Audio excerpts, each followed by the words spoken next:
பேச்சானாலும் சரி எழுத்தானாலும் சரி இந்த சமூகத்தில் பேசி தீராத பேசியே ஆக வேண்டிய பல விடயங்களை தொடர்ந்து தன்னுடைய பேச்சிலும் எழுத்திலும் பதிவு செய்து வருபவர். சிறகை விரி பட, அப்பா என்னும் வில்லன், துரத்தும் ஆசைகள் என பல நூல்களை எழுதியவர். கம்பன் விருது, செந்தமிழ் கலாநிதி விருது, பாரத இலக்கிய செல்வர் விருது என பல விருதுகளுக்கு சொந்தக்காரர் பேச்சாளர் ராஜபாஸ்கர் அவர்களை சிறப்பு ஆற்ற வருமாறு அன்புடன் அழைக்கிறேன்.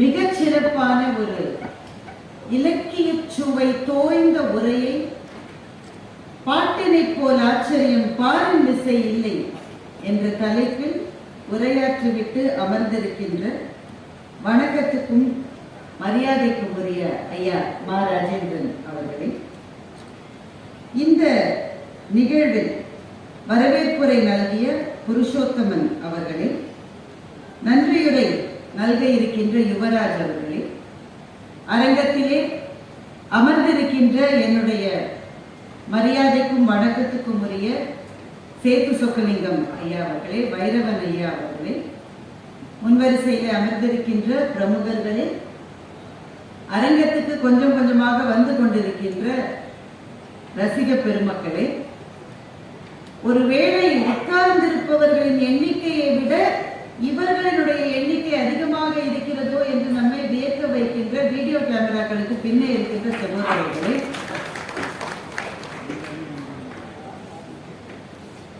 அன்பானவர்களே, இங்கே இந்த அரங்கத்தை, இந்த கண்காட்சியை மிக பிரம்மாண்டமான அளவில் ஒவ்வொரு ஆண்டும் எத்தனையோ பிரச்சனைகள் இருந்தாலும் அவற்றையெல்லாம் மீறி மக்களின் கைகளுக்கு புத்தகங்கள் போய் சேர வேண்டும் என்கின்ற நல்ல நோக்கத்தோடு இணைந்து பணியாற்றிக் கொண்டிருக்கின்ற புத்தக பதிப்பாளர்களே, எழுத்தாளர்களே, பப்பாசியை சார்ந்தவர்களே, அத்தனை பேருக்கும் என்னுடைய பணிவன்பு கலந்த வணக்கங்கள். ராஜேந்திரன் சார் பேசுற போது பேச்சாளர்கள் சில சமயத்துல கைத்தட்டுங்கன்னு கேட்பாங்கன்னு சொன்னாரு. அது உண்மைதான். அதுக்கு ஒரு காரணம் தான். ஏன்னா நீங்க எவ்வளவு தூரம் கேட்டுட்டு இருக்கீங்கன்னு எங்களுக்கு தெரிந்து கொள்வதற்காகத்தான். இப்போ இந்த கண்காட்சிக்கு வந்தேன். புத்தக கண்காட்சிக்கு வருகிற போது கண்காட்சி வாசலுக்கு வெளியே நிறைய பேரு அந்த சிறு புத்தக அரங்கங்களை அந்த பிளாட்ஃபார்ம்ல போட்டுருக்காங்க. அதை பார்த்துட்டு தானே வந்தீங்க நீங்க. ஒரு 20-25 கடைக்கு மேலேயே இருக்கும். அந்த இடத்துல வருகிற போது கொஞ்சம் அந்த டிராபிக் ஜாம் இருந்தாலும் நான் மெதுவாக தான் வந்துட்டு இருந்தேன். அதில் ஒரு விசித்திரமான காட்சியை நான் பார்த்தேன். இந்த பழைய புத்தகங்களினுடைய அரங்கத்தில் சில அரங்கங்களில் நீங்கள்லாம் வர்ற போது ஒவ்வொரு அரங்கத்தில் போய் உங்களை மாதிரி இருக்கிறவங்க வாங்குறாங்க. எந்த அரங்கத்தில் வாடிக்கையாளர்கள் வருகிறார்களோ அந்த அரங்கத்திலே இருக்கிற விற்பனையாளர் அவர்களோடு பேசிக் கொண்டிருக்கிறார்.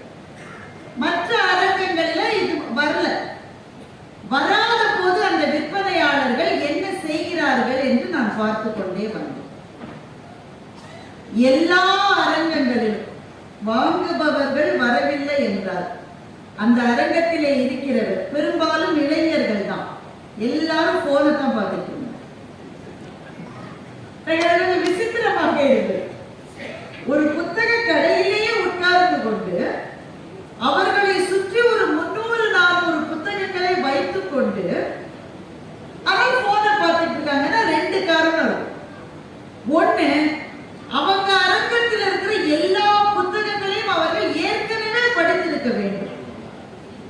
அப்படி இல்லாவிட்டால் அந்த புத்தகங்களில் எல்லாம் இல்லாத ஏதோ ஒரு சுவை அந்த செல்பேசியில் இருந்து அவர்களுக்கு கிடைத்துக் கொண்டிருக்க வேண்டும். நான் இப்படி யோசித்து பார்த்தேன். ஒருத்தர் தினம் 5 மணி நேரம் புத்தகத்தை படிச்சுட்டே இருப்பாருங்க அப்படின்னு வச்சுக்கீங்களேன். உங்க வீட்டுல யாரும் அப்படி நீங்க விட மாட்டீங்க, அது வேற விஷயம். இதை படிக்கிறாருன்னு வைங்களேன்.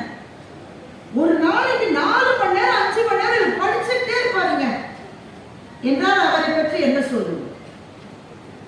பெரிய அறிவாளிங்க. ஒரு நாளைக்கு 4 hours 5 hours படிக்கிறாங்க. ஒரு நபர் ஒரு நாளைக்கு 4 to 5 மணி நேரம் போனை பார்த்துட்டே இருந்தாங்க. யாராவது அவர்களை அறிவாளி என்று சொல்லுவோம் அல்லது பொழுதை போக்குகிறவர் என்று சொல்லுவோம். இப்போ கண் முன்பு நிதர்சனமாக தெரிகிறது, புத்தகங்கள் என்பது ஏதோ ஒரு அறிவுலக வாயிலுக்கு பக்கத்திலாவது நம்மை அழைத்து கொண்டு போகிறது.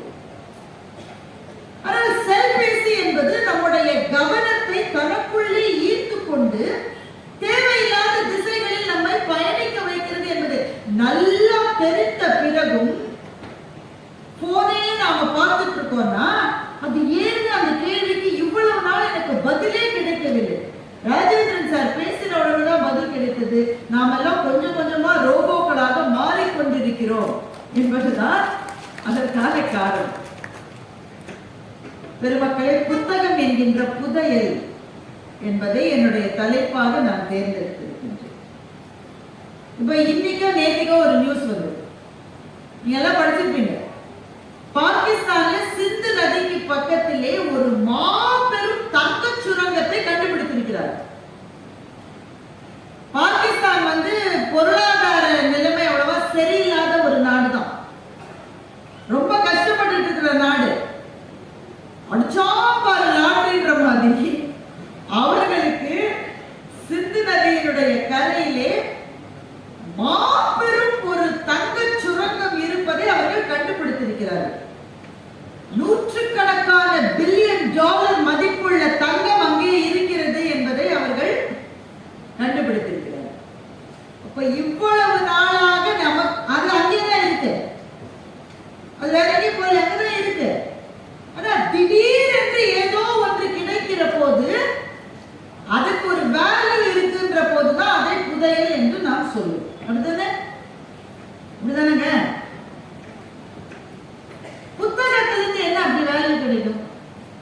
ரொம்ப விலையாத புத்தகமா இருந்தா கூட ஒரு 700 ரூபாய் 800 ரூபாய் 2000 ரூபாய் என்ன நமக்கு கிடைக்கும்? அந்த புதையல் என்று எப்படி சொல்ல முடியும்? முதல்ல புதையலுடைய வேல்யூன்றத பத்தி பேசுற போது எனக்கு எழுத்தாளர் சுஜாதாவினுடைய ஒரு கதை ஞாபகம் வருது. அதுல இருந்து ஆரம்பிக்கலாம். நம்ம தலைகீழ் ராணி என்று சுஜாதா ஒரு சிறுகதையை எழுதினார். ஒரு இன்ட்ரெஸ்டிங்கான கதை. ஸ்ரீரங்கத்துல ஒரு தெருவுல ரொம்ப வயசான ஒரு தாத்தா இருக்காரு. தன்னந்தனியா அந்த வீட்டுல வாழ்ந்துட்டு இருக்காரு. அவருடைய மகன் சென்னையில இருக்காரு.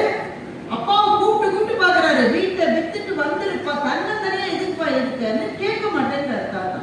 ஒரு நாள் மகன் என்ன பண்ணாரு, குண்டு கட்டாவே தன்னுடைய அப்பாவை தூக்கிட்டு போய் கார்ல உட்காந்து வச்சு இவர் சென்னைக்கு கூட்டிகிட்டே போகணும்னு வீட்டை கூட்டுறதுக்குள்ள இவர் இன்னொரு கதவை தட்டி இறங்கி போய் திரும்ப வீட்டுக்கு உட்காந்து, நீ என்ன வேணா செய்ய, நான் இங்க இருந்து வரமாட்டேன். மகன் வெறுத்து போய் இங்கேயே இரு, இந்த திண்ணையும் இந்த வீடும் தான் உனக்குன்னு சொல்லிட்டு மகன் போயிட்டு ஊரெல்லாம் பரபரப்பா என்ன பேச்சுன்னா, தாத்தா வீட்டுல புதையல், அதனாலதான் அதை விட்டு கிளம்ப மாட்டேங்கிறார். இந்த காலத்துல மகன்கள் அப்பாக்களை வா என்று கூப்பிடுவதே அரிதிலும் அரிது. ஒரு மகன் குண்டு கட்டா தூக்கிட்டு போய் ஒருத்தர் வரலன்னா ஒரு காரணம் இருக்கும். என்ன காரணம் தெரியுமா? வீட்டுல புதையல் இருக்கு. இவர் மாத்திரம் இல்ல, இவர் அப்பாவே 90 வயசு இருந்தார். 90 வயசு மட்டும் அவரும் வீட்டுல புதையல் எங்க இருக்குன்னு இடிச்சு இடிச்சு இடிச்சு பார்த்தாரு, கிடைக்கல. இப்ப அவர் விட்டு போன பணியை மகன் தொடருகிறார். மகனுக்கே இப்ப 90 வயசு ஆக போகுது. புதையல் கிடைக்கிற மட்டும் கிழவனா கிளம்ப மாட்டாரு. ஊர்ல பேச்ச, ஊர்ல இருக்கிற பேச்சு நெருக்கலாம புகையுமாங்க.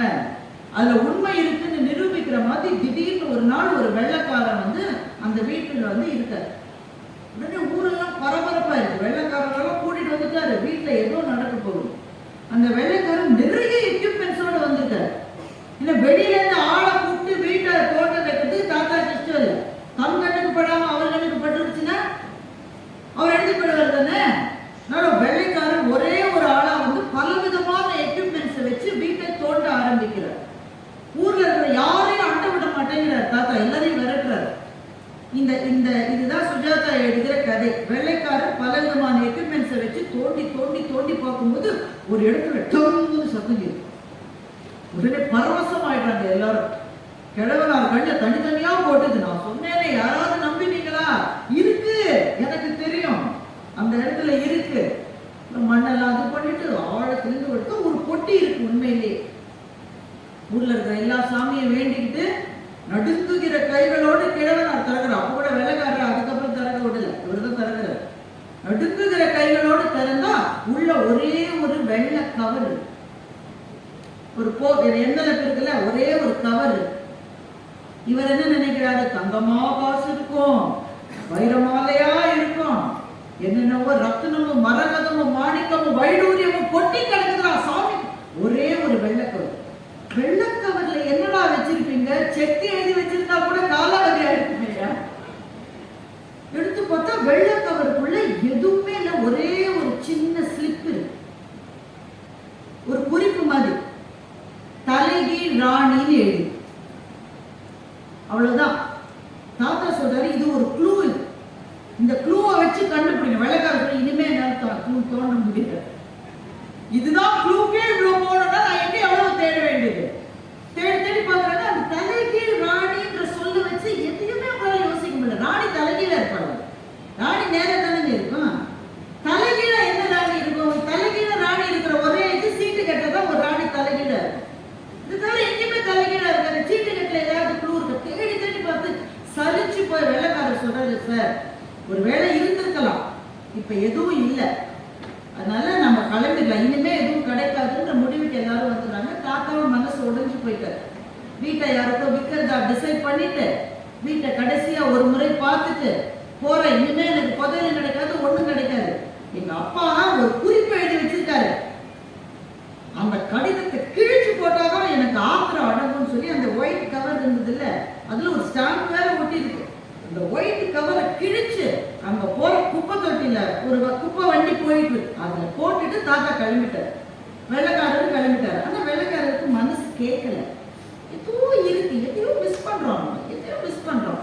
தலைகீழ் ராணினா என்ன? தலைகீழ் ராணினா என்ன? திடீர்னு பிளாஷ் அடிக்குது அவருக்கு. அந்த ஒரு ஒயிட் என்வலப் இருந்ததுல, அதை ஒரு போட்டோ எடுத்து வச்சிருக்காரு. அந்த போட்டோவை பாக்குறாரு. அந்த வெள்ளை என்வலப்ல ஒரு ஸ்டாம்ப் ஒட்டி இருக்குல்ல, பழைய கால ஸ்டாம்ப். ஏன்னா இவருடைய தாத்தாவுக்கு தாத்தா உபயோகிச்ச ஸ்டாம்ப் அது. அந்த ஸ்டாம்ப் பழசா இருக்கு. நல்லா ஜூம் பண்ணி பாக்குறாரு. அந்த ஸ்டாம்ப்ல எலிசபெத் ராணியினுடைய படம் இருக்கிற ஸ்டாம்ப் அது. ஆனா அந்த ராணியினுடைய படம் தலைகீழாக அச்சிடப்பட்டிருக்கிறது. இதுல ஸ்டாம்ப்ல. உடனே போய் கூகுள் சர்ச் பண்ணி பாக்குறாரு. அப்போதுதான் தெரிகிறது, தவறுதலாக பிரிண்ட் பண்ணப்பட்ட ஸ்டாம்புக்கு பல மில்லியன் டாலர் மதிப்புள்ள மார்க்கெட் இருக்கான். அதுவும் ராணியினுடைய ஸ்டாம்பை தவறா அச்சிட்டாங்கனாக்க அதெல்லாம் கலெக்ட் பண்றதுக்கு ஒரு கோஷ்டி உலகத்துல இருக்கு. அவர்கள் இப்ப அவர் தேடி பார்க்கிறாரு, எவ்வளவு ஸ்டாம்ப் அச்சிட்டாங்க, தலைகீழ அச்சிட்டாங்க. அவங்களெல்லாம் அநேகமா ராணி கழுவை ஏற்றிருக்கும்னு நினைக்கிறாங்க. அந்த காலத்துல தலைகீழ அச்சிடப்பட்டது எவ்வளவு ஸ்டாம்ப்னா வெரி ஃபியூ, 10-15, அதுக்குள்ள நிறுத்திட்டாங்க தலைகீழ அச்சிடு. அந்த 15 வச்சிருக்கிறவெல்லாம் இன்னைக்கு மில்லியன். அதுல ஒரு ஸ்டாம்ப் நம்ம தாத்தாவிட்ட கிடைச்சு அதை அவர் ஒரு என்வலப்ல ஒட்டி தலைகீழ் ராணிக்கு குறிப்பு வச்சுட்டு தான் அவர் போய் சேர்ந்திருக்காரு. நம்மளால கண்டுபிடிக்க முடியலன்னு வெள்ளைக்காரர் கண்டுபிடிச்சு உடனே போன் பண்றாரு. யாருக்கு? தாத்தா கார்ல போயிட்டு இருக்காருல்ல, தாத்தாவுடைய டிரைவர் போன் பண்ணி எங்க தீச்சு போட்டாரு தாத்தாட்ட கேள்வி. தாத்தா எங்கேயோ அங்க ஒரு குப்பை வண்டி போயிட்டு இருந்தது, அதுல கேட்டு அந்த குப்பைக்காரரை கண்டுபிடின்றாரு வெள்ளைக்காரர். உடனே ஊர் முழுக்க போன் பண்ணி கலெக்டர்ல இருந்து அந்த கார்பரேஷன் அதிகாரிகள்ல இருந்து தாத்தாவில இருந்து தாத்தா பையன்ல இருந்து வெள்ளைக்காரர்ல இருந்து அத்தனை பேரும் ஒரு குப்பை வண்டிக்காரரை தேடி போனார்கள் அப்படின்னு கதை முடிச்சார் சுஜாதா. நம்ம குப்பைக்காரர்னு சொல்றோம்ல, குப்பையை போடுறவங்க குப்பைக்காரரா, குப்பையை எடுக்கிறவர்கள் குப்பைக்காரர்கள். குப்பையை எடுக்கிறவங்க நம்ம குப்பைக்காரன்னு சொல்லிட்டு இருக்கோம், போடுறவங்க தானே குப்பைக்காரங்க. அந்த சகோதரரை அது மட்டும் யாரும் மதிச்சிருக்க மாட்டாங்க. அவர் அந்த சைடு வந்தா கூட தள்ளி போப்பான்னு சொல்லிருப்பாங்க. இன்னைக்கு ஸ்ரீரங்கம் ஊரே அவர் தேடி போச்சுன்னு கதையை முடிச்சிட்டாரு சுஜாதா. இப்போ அந்த புதையல் கிடைச்சுதா இல்லையா? குப்பை வண்டியை ஓட்டி செல்கிற சகோதரரை பார்க்க முடிஞ்சுதா, பார்க்க முடியலையா? பார்க்க முடிஞ்சாலும் இவர் கசக்கி போட்ட காகிதம் கிடைச்சுதா, கிடைக்கலையா? அப்படியே கிடைச்சாலும் அதுல இருக்கிற ஸ்டாம்ப் சேதாரமாகாமல் இருந்ததா இல்லையா? அப்படியே அது நல்லா இருந்தாலும் அதை பிரித்தெடுத்து விற்று தாத்தாவுக்கு புதையல் கிடைச்சுதா, கிடைக்கலையா? இந்த கேள்வி எதற்கும் எழுத்தாளர் சுஜாதா பதில் சொல்லவில்லை. நமக்கு என்ன விருப்பமோ அந்த விடையை fill in the blanks மாதிரி நாமே போட்டுக்கலாம். தலைவி ராணி என்ற கதையிலே அவ்வளவு காலம் அந்த புதையலின் மீதுதான் அந்த தாத்தா இருந்து கொண்டிருந்தார். அது மேலேதான் இருந்தார், ஆனா அது தெரியல. அதை ஒரு கதையாக சொல்லுவார்கள். ஒரு பிச்சைக்காரர் ஒரே இடத்துல இருந்து ஒரு ஊர்ல ரொம்ப நாள் பிச்சை எடுத்தார். யாராவது 50 பைசா போடுங்க, 1 ரூபாய் போடுங்க, 2 ரூபாய் போடுங்கன்னு. ஒரு நாள் அவர் இறந்து விட்டார். சரி, இவ்வளவு நாளா ஊர்ல இருந்த பிச்சைக்காரர் இறந்துட்டாரு, நம்ம கௌரவமா ஒரு அடக்கம் பண்ணிடலாம். அவர் உட்கார்ந்து இந்த இடத்தையே தோண்டினாங்களாம். அதுக்கு கீழே ஒரு புதையல் இருந்துதான். அந்த புதையலின் மீது உட்கார்ந்து கொண்டுதான் அது தெரியாமல் அந்த பிச்சைக்காரர் அவ்வளவு நாள் 20 வருஷம் பிச்சை எடுத்திருக்காரு. தாத்தா ஸ்டாம்புக்கு மேலேயே உட்கார்ந்து ஸ்டாம்பை தேடின மாதிரி பிச்சைக்காரர் புதையலின் மீதே உட்கார்ந்து கொண்டு பிச்சை எடுத்தது மாதிரி ஒரு விதத்தில் நாம் எல்லாரும் கூட வாழ்க்கையில் மகிழ்ச்சியை, சந்தோஷத்தை, அவர் சொன்னார்ல, எதை பார்த்தாலும் ஆச்சரியப்படுகிற ஒரு மனது, எதை பார்த்தாலும் பரவசமாகிற ஒரு உள்ளம், இதெல்லாம் நமக்கு இல்லை. எதை பார்த்தாலும் முன்னாடியே பார்த்த மாதிரி இருக்கு நமக்கு. இதுல என்ன எனக்கு தோன்றுகிறது? இந்த மாதிரியான மனது வேண்டும் என்று தேடி அலைகிறோமே, அதை தருகிற புத்தகங்கள் நம்மை சுற்றி இருந்தாலும் அந்த புத்தகத்தை பார்க்காமல் போனுக்குள்ளே ஒரு வாழ்க்கையை தேடிக்கொண்டிருக்கிற நாம் எல்லாம் சுஜாதாவின் தலைகீழ் ராணி கதையில் வருகிற தாத்தாவாகவோ புதையலின் மீதே உட்கார்ந்து கொண்டு யாசகம் செய்து கொண்டிருந்த பிச்சைக்காரர் போலோதான் நாம் இப்போது வாழ்ந்து கொண்டிருக்கிறோம். இப்பதான் ஒரு மாதிரி டியூன் ஆகி வந்திருக்கீங்க. நண்பர்களே, புத்தகம் ஏன் புதையல்? புதையல்னா there must be some value. என்ன மதிப்பு அதுக்கு? ஒரு வார்த்தை, ஒரு வாசகம், ஒரு கவிதை, ஒரு கதை, ஒரு நூல், இது எதுவுமே ஒருவருடைய வாழ்க்கைக்கு புதையலாக முடியும். இது எல்லாமே புத்தகத்துல தான் இருக்கு. இது எதுவும் ஒரு வாழ்க்கைக்கான புதையலாக முடியும். எது புதையல்? நீ கடையில போட்டு ஒரு காசு கொடுத்து வருவது அல்ல புதையல். எது உங்களுடைய வாழ்க்கையை மலர வைக்கிறதோ அது எல்லாமே புதையல் தான். பெரும் பணக்காரர்கள் கூட எதையோ தேடிக் கொண்டிருக்கிறார்கள். ஏதோ ஒரு நிம்மதியை, ஏதோ ஒரு சந்தோஷத்தை. தனித்தனியா இருக்கு, எனக்கு ரொம்ப தனிமையா இருக்கு, always lonely at the top என்று சொல்லுவாங்க. உயரங்களுக்கு போக போக போக போக தனிமைதான் கிடைக்கிறது. ஒண்ணுமே இல்லாம இருந்த போது 40 பேர் 50 பேர் இருந்தாங்க.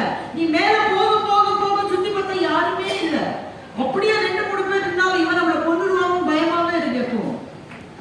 அப்போ உயரங்களிலே இருக்கிற போது தனிமையும், தாழ்வரைகளில் இருக்கிற போது நட்பும் இருக்கிற அதிசயம் தான் இந்த வாழ்க்கை.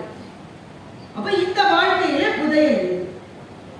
எனக்கு புதையல் என்பது உங்களுக்கு புதையல் இருக்கணும்னு அவசியம் கிடையாது. எனக்கு எது மதிப்பு தருகிறது, எது எனக்கு மதிப்புக்குரியதோ அதுவேதான் உங்களுக்கு மதிப்புக்குரியது என்று சொல்ல முடியாது.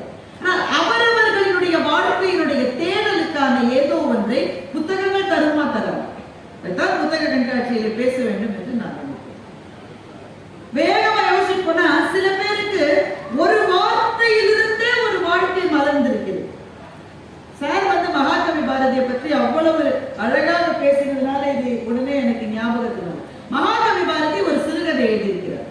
தமிழ் சிறுகதைகளினுடைய தந்தை வ.வே.சு. ஐயர் தான், அதுல மாற்று கருத்து இல்லை. ஆனால் அவருக்கும் முன்பே கூட சின்னஞ்சிறு கதைகளை எழுதி சிறுகதைகளுக்கு கூட முதல் அடியை நமக்கு எடுத்து கொடுத்தது மகாகவி பாரதி தான்.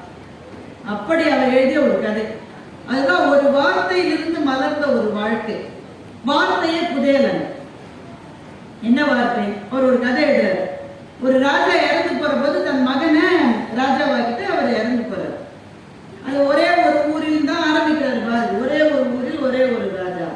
அவர் மகனை ராஜாவா பண்ணிட்டு அவர் சொல்றாரு, இப்போ உனக்கு பெரிய நாடு இருக்கு, இப்ப ரொம்ப சந்தோஷமா இருக்கு, எப்பவுமே அப்படி இருக்குன்னு நினைக்காது.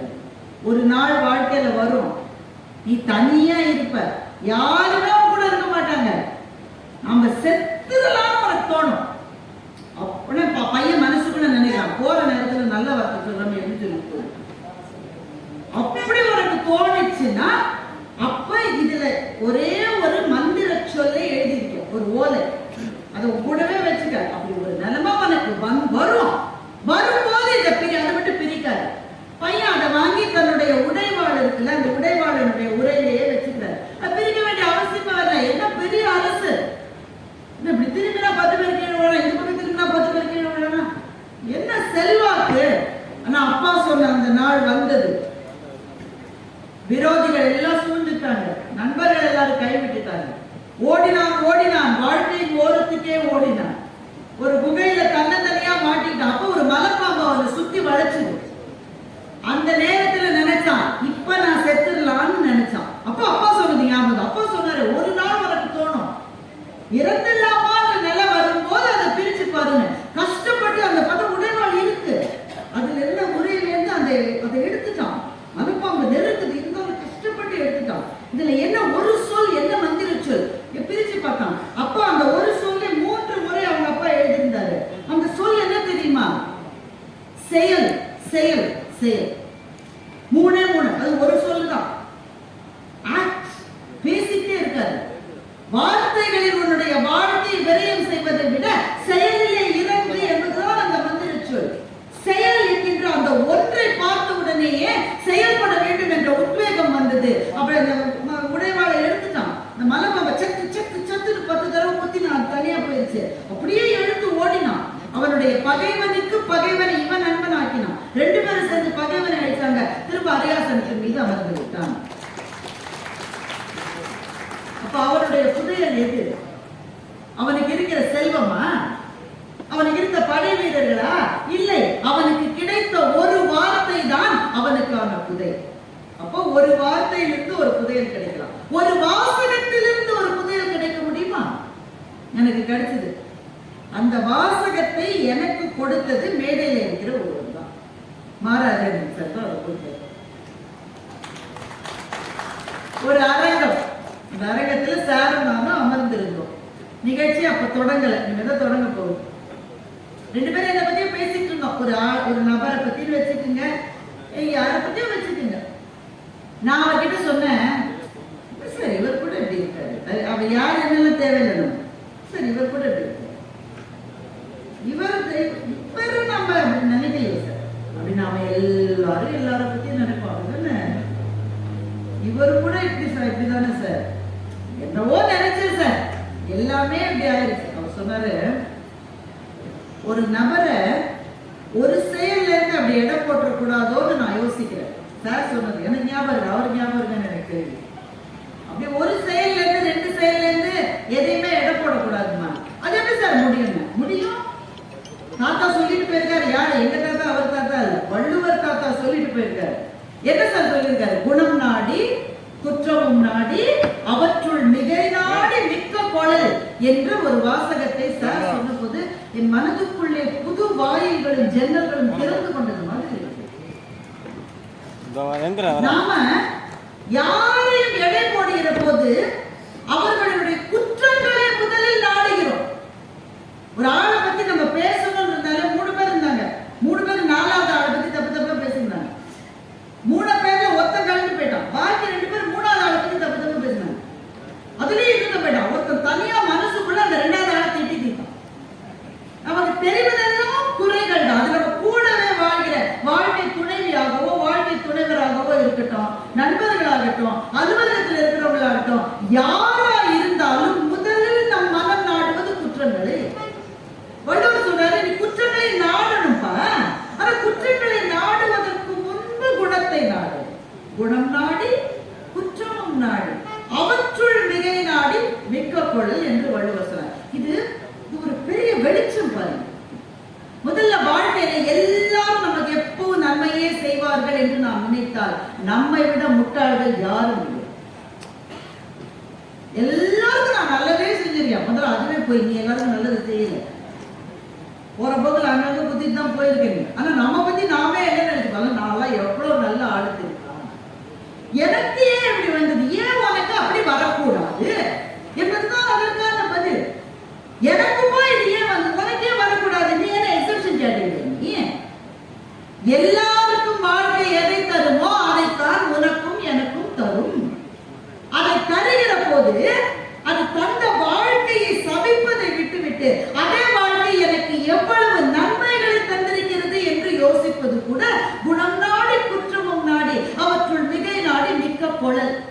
குழல்ன்ற வார்த்தையே ரொம்ப சுவாரஸ்யமான வார்த்தை. குழல்னா என்ன அர்த்தம்? என்னை பொறுத்தவரை அக்செப்ட்.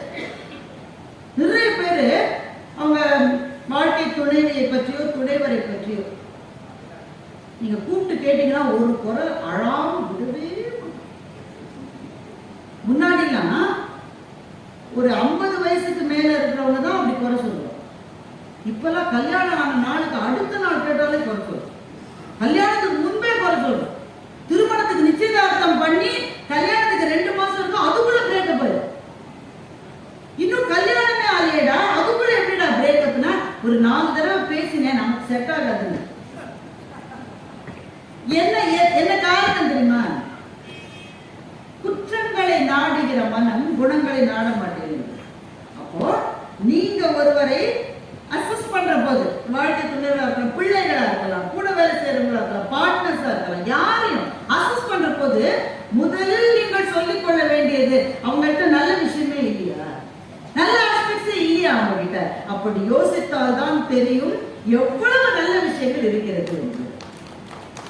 குணத்தை நாடி குற்றத்தையும் நாடி இதுல எது ஜாஸ்தியா இருக்குன்னு பாருன்னு சொன்ன வள்ளுவர் கடைசியில் சொன்னார், மிக்க குழல் எது அதிகமா இருக்கோ அது அதோட வாங்கிட்டு நீ அது அப்படித்தான் இருக்கும், திருத்தலாம் முடியாது ராஜா, அது அப்படித்தான் இருக்கும். நீ ரெண்டுத்தையும் அசஸ் பண்ணிக்கோ, வாங்கிக்கோ. இது மட்டும் பரவாயில்ல, பக்கத்து வீட்டு பரமசனத்தோட என் நிலைமை எவ்வளவோ பரவாயில்லன்னு நினைச்சுக்கிட்டா உனக்கும் கீழே உள்ளவர் கோடி நினைத்து பார்த்து நிம்மதி நாடுன்னு கண்ணதாசன் சொன்னதுபடி வாழ்க்கை மனிதர்களை அசஸ் பண்ற போது ஒண்ணு மட்டும் என்ன வச்சுக்கோங்க, எல்லாம் பர்ஃபெக்டா இருக்கு. இந்த இடத்துல இந்த வெளிச்சம் இருக்கு பாருங்க, எதுக்கு வெளிச்சம் போட்டிருக்காங்க? நம்ம ஒரு முகம் ஒருத்தருக்கு தெரியணும்ன்றதுக்காக இந்த வெளிச்சம் போட்டிருக்காங்க. ஆனா இந்த வெளிச்சமே மிக அதிகமாக இருந்தால் நம்மால யாரையுமே பார்க்க முடியாது. வெளிச்சத்துக்கு நடுவிலே இருக்கிற நிழல்கள் தான் வெளிச்சத்துக்கான மரியாதையே கொடுக்கிறது.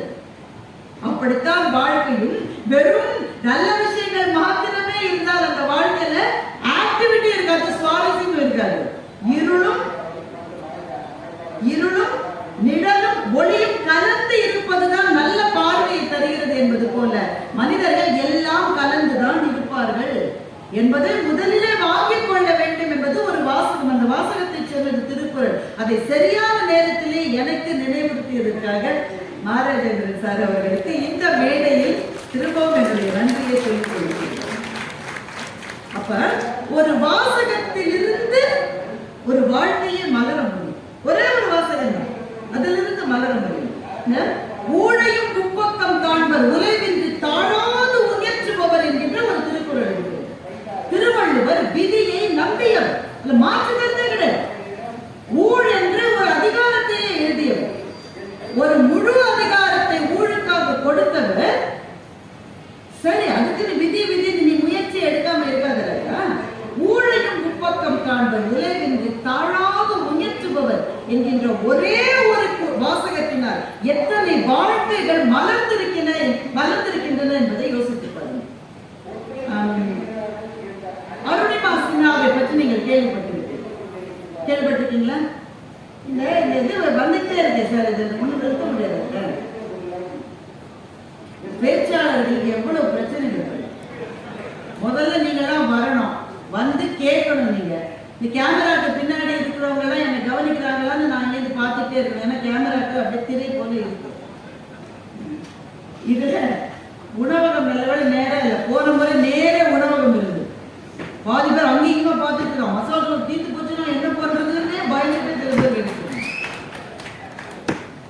இதுல இவங்க வேலை சரி ஓகே என்ன செய்வது, அவங்களுடைய வேலையை அவங்க பார்க்கணும், நம்ம வேலையை நம்ம பார்க்கணும். அருணிமா சின்ஹாவை பற்றி கேள்விப்பட்டிருப்பீர்கள். அருணிமா சின்ஹா உத்தரப்பிரதேசத்திலே இருந்த ஒரு இளம் பெண். அவங்களுக்கு கனவு என்பதே போலீஸ் வேலைக்கு போகணும்ன்றது. போலீஸ் வேலை கிடைச்சிருச்சு. அவங்களுக்கு கையில அப்பாயின்மெண்ட் ஆர்டரோடு ட்ரெயின்ல ஏறி வேலையில சேரத்துக்காக போயிட்டு இருந்தாங்க. போகிற இடத்தில் அவங்க ரொம்ப வறிய குடும்பத்தை சேர்ந்தவங்க. அவங்களுக்கு இருந்த ஒரே சொத்து அவங்க அம்மா ஒரு தங்க சங்கிலி பண்ணி போட்டிருந்தாங்க. அது ஒண்ணுதான் கழுத்துல இருந்தது. அந்த சங்கிலியை பறிக்கிறதுக்கு யாரோ முயற்சி பண்ணிருக்காங்க. அருணிமா சின்ஹா போராடி இருக்கிறார். ஏன்னா போலீஸ் வேலைக்கு போயிட்டு இருக்கிற போது தங்க சங்கிலி திருட்டு கொடுத்துட்டு போய் போலீஸ் வேலைக்கு சேர முடியாது தானே சார். அதனால போராடி இருக்காங்க. இவங்க போராடின உடனே அந்த கும்பலுக்கு அது வெறியாயிடுச்சு. அந்த சங்கிலியை பறிச்சுட்டு அவங்க அப்படியே ட்ரெயின்ல இருந்து வெளியில தள்ளிட்டாங்க. ட்ரெயின் ட்ராக் இருக்கு, கரெக்டா அந்த ட்ராக்ல போய் விழுந்துட்டாங்க. எழுந்திருக்க முடியல. அவங்க எழ முயற்சி செய்வதற்குள் அந்த ட்ராக்ல ஒரு ட்ரெயின் வந்து அவங்க கால் அப்படியே ஒண்ணு இல்லாம கூழா போச்சு. கால் போலீஸ் வேலைக்கு போக நினைச்ச சின்ன போலீஸ் ஒரு கனவு அந்த இடத்துல கூழா. இதை நம்ம என்ன சொல்லுவோம்? விதி படம் எவ்வளவு பயங்கரமா இருந்திருக்கு. இப்போ அருணிமாசினாவுக்கு இந்த திருக்குறள் தெரிந்திருக்க வாய்ப்பு. அந்த திருக்குறளுக்கு பின்னாடி இருக்கிற ஸ்பிரிட் அவங்களுக்கு இருந்தது.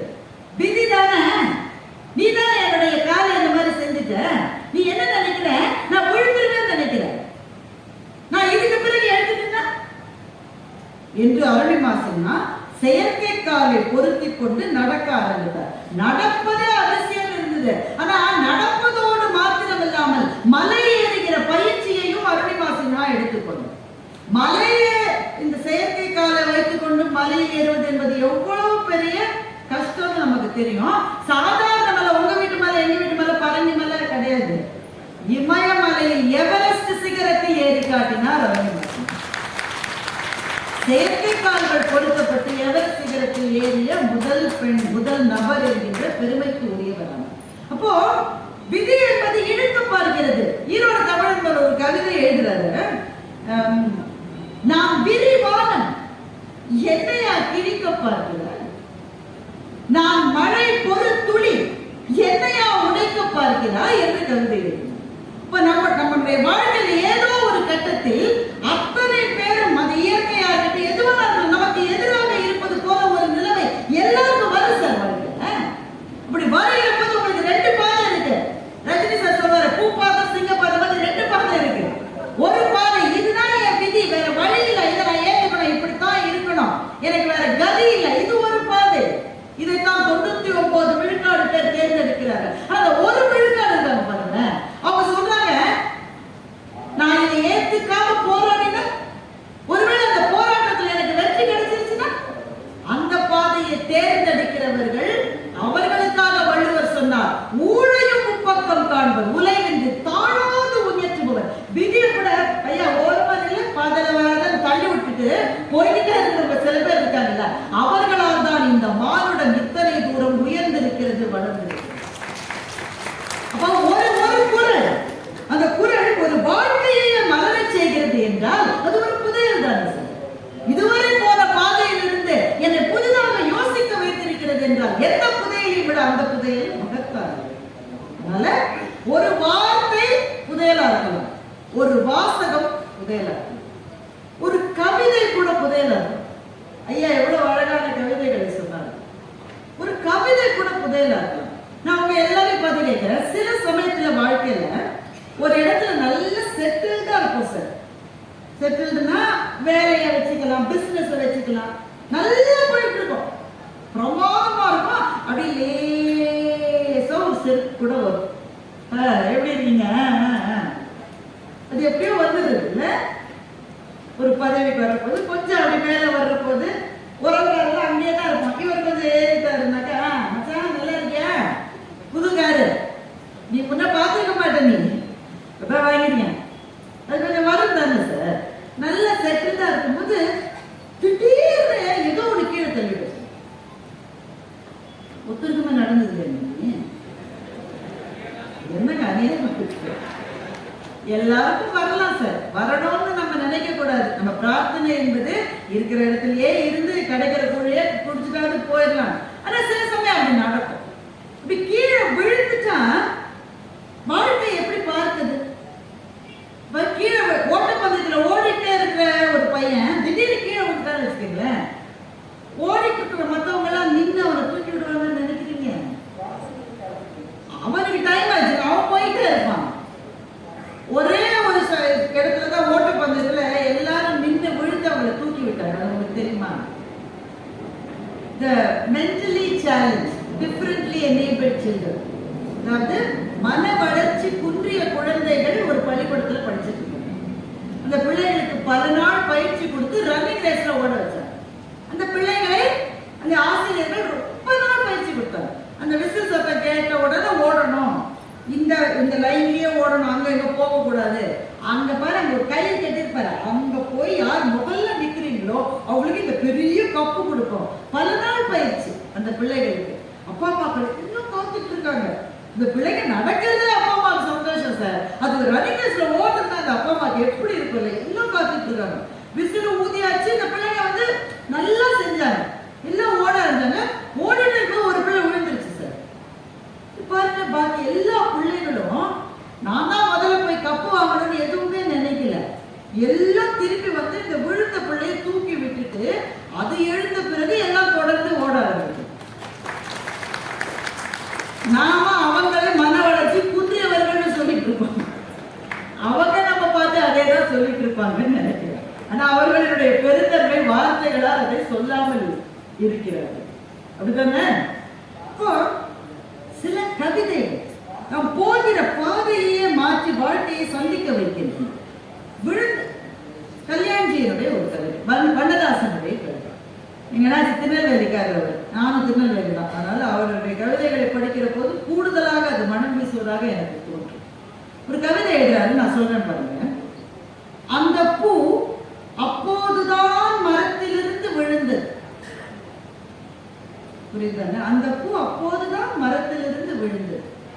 கொஞ்ச நேரம் எடுத்துக்கொண்டு சரியாக அமர்ந்து கொண்டது. அதற்கு பிறகு ஒரு முறை கூட தான் விழுந்த கிளையை அது திரும்பி பார்க்கவில்லை. இத்தனை நாள் மலர்ந்திருந்த பெருமிதமும் அதற்கு இல்லை. இப்போது விழுந்தோமே என்ற தன்னிறக்கமும் இல்லை.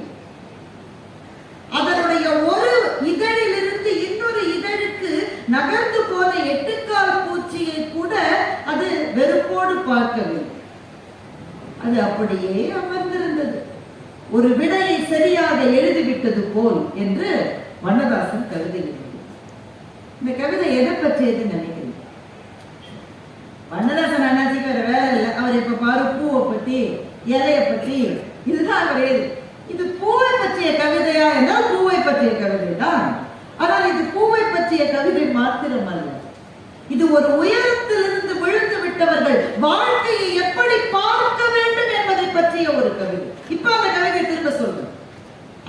அந்த பூ அப்போதுதான் மரத்திலிருந்து கீழே விழுந்தது. கொஞ்ச நேரம் எடுத்துக்கொண்டு சரியாக மண்ணிலே அமர்ந்தது. விழுந்த பிறகு ஒரு முறை கூட அந்த கிளையை அது திரும்பி பார்க்கவில்லை. இதுவரை மலர்ந்திருந்த பெருமிதமும் அதற்கு இல்லை. இப்போது விழுந்து விட்டோமே என்ற தன்னிறக்கமும் அதற்கு இல்லை. தன்னுடைய ஒரு இதழிலிருந்து இன்னொரு இதழுக்கு நகர்ந்து போன சில எட்டுக்கால் பூச்சியை கூட அது பெருமையோடு தான் பார்த்தது. அது அப்படியே அமர்ந்திருந்தது, ஒரு விடையை சரியாக எழுதிவிட்டது போல. இப்ப பாருங்க, வாழ்க்கையில் சில நிலைகளிலிருந்து விழுகிற போது அந்த பூவை போல நாம அங்கதானே இருந்தோம், திரும்பி பார்க்காமல் நம்மால் இருக்க முடியும் என்று சொன்னால் அந்த பூவை போல நாமும் பெருமைக்கு உரியவர்கள் தான். ஒரு இடத்துல இருந்து விழுவோன்னு நினைக்கவே நினைக்காத சமயத்துல எவனாவது ஒரு குழி பறிச்சிருக்கான். அநேகமா பக்கத்துல இருக்கிறவங்க தான் பறிச்சிருக்கான். எதிரிகளை எதிர்த்து நான் போராடுகிறேன் இறைவா, நண்பர்களிடமிருந்து என்னை காப்பாற்றுன்னு ஒரு ஆங்கில கவிஞன் கவிதை எழுதி. அப்ப யாரோ தள்ளிருக்காங்க, நீங்களும் கூட விழுந்திருக்கலாம். ஆனா விழுந்த பிறகு எப்படி இருந்தா இல்ல, ரிட்டையர் ஆன பிறகு அந்த ஆபீஸ்க்கு திரும்ப போவீங்களா சார்? போகாதீங்க, தயவு செய்து போகாதீங்க. ரிட்டையர் ஆகி அவங்க சொல்லுவாங்க, அடிக்கடி வந்துட்டே இருக்க, நீங்க இல்லாம போயிடாதீங்க, மானக்கேடு உண்டாகும். கடைசி நாள் பெரிய மாலையெல்லாம் போட்டு பூச்செண்டு கொடுத்து வீடு மட்டும் கொண்டு வந்து விடுவாங்க. எதுக்கு? திரும்பி வந்துட கூடாதுன்னு. ஒரு இடத்திலிருந்து வந்து விட்டால் வந்ததுதான். அந்த இடத்தை நோக்கி மனம் சொல்லக்கூடாது, பார்வை கூட சொல்லக்கூடாது. அதனாலதான் கல்யாணத்தை எழுதினாரு, தான் இதுவரை இருந்த கிளையை அது ஒரு முறை கூட திரும்பி பார்க்கவில்லை என்று.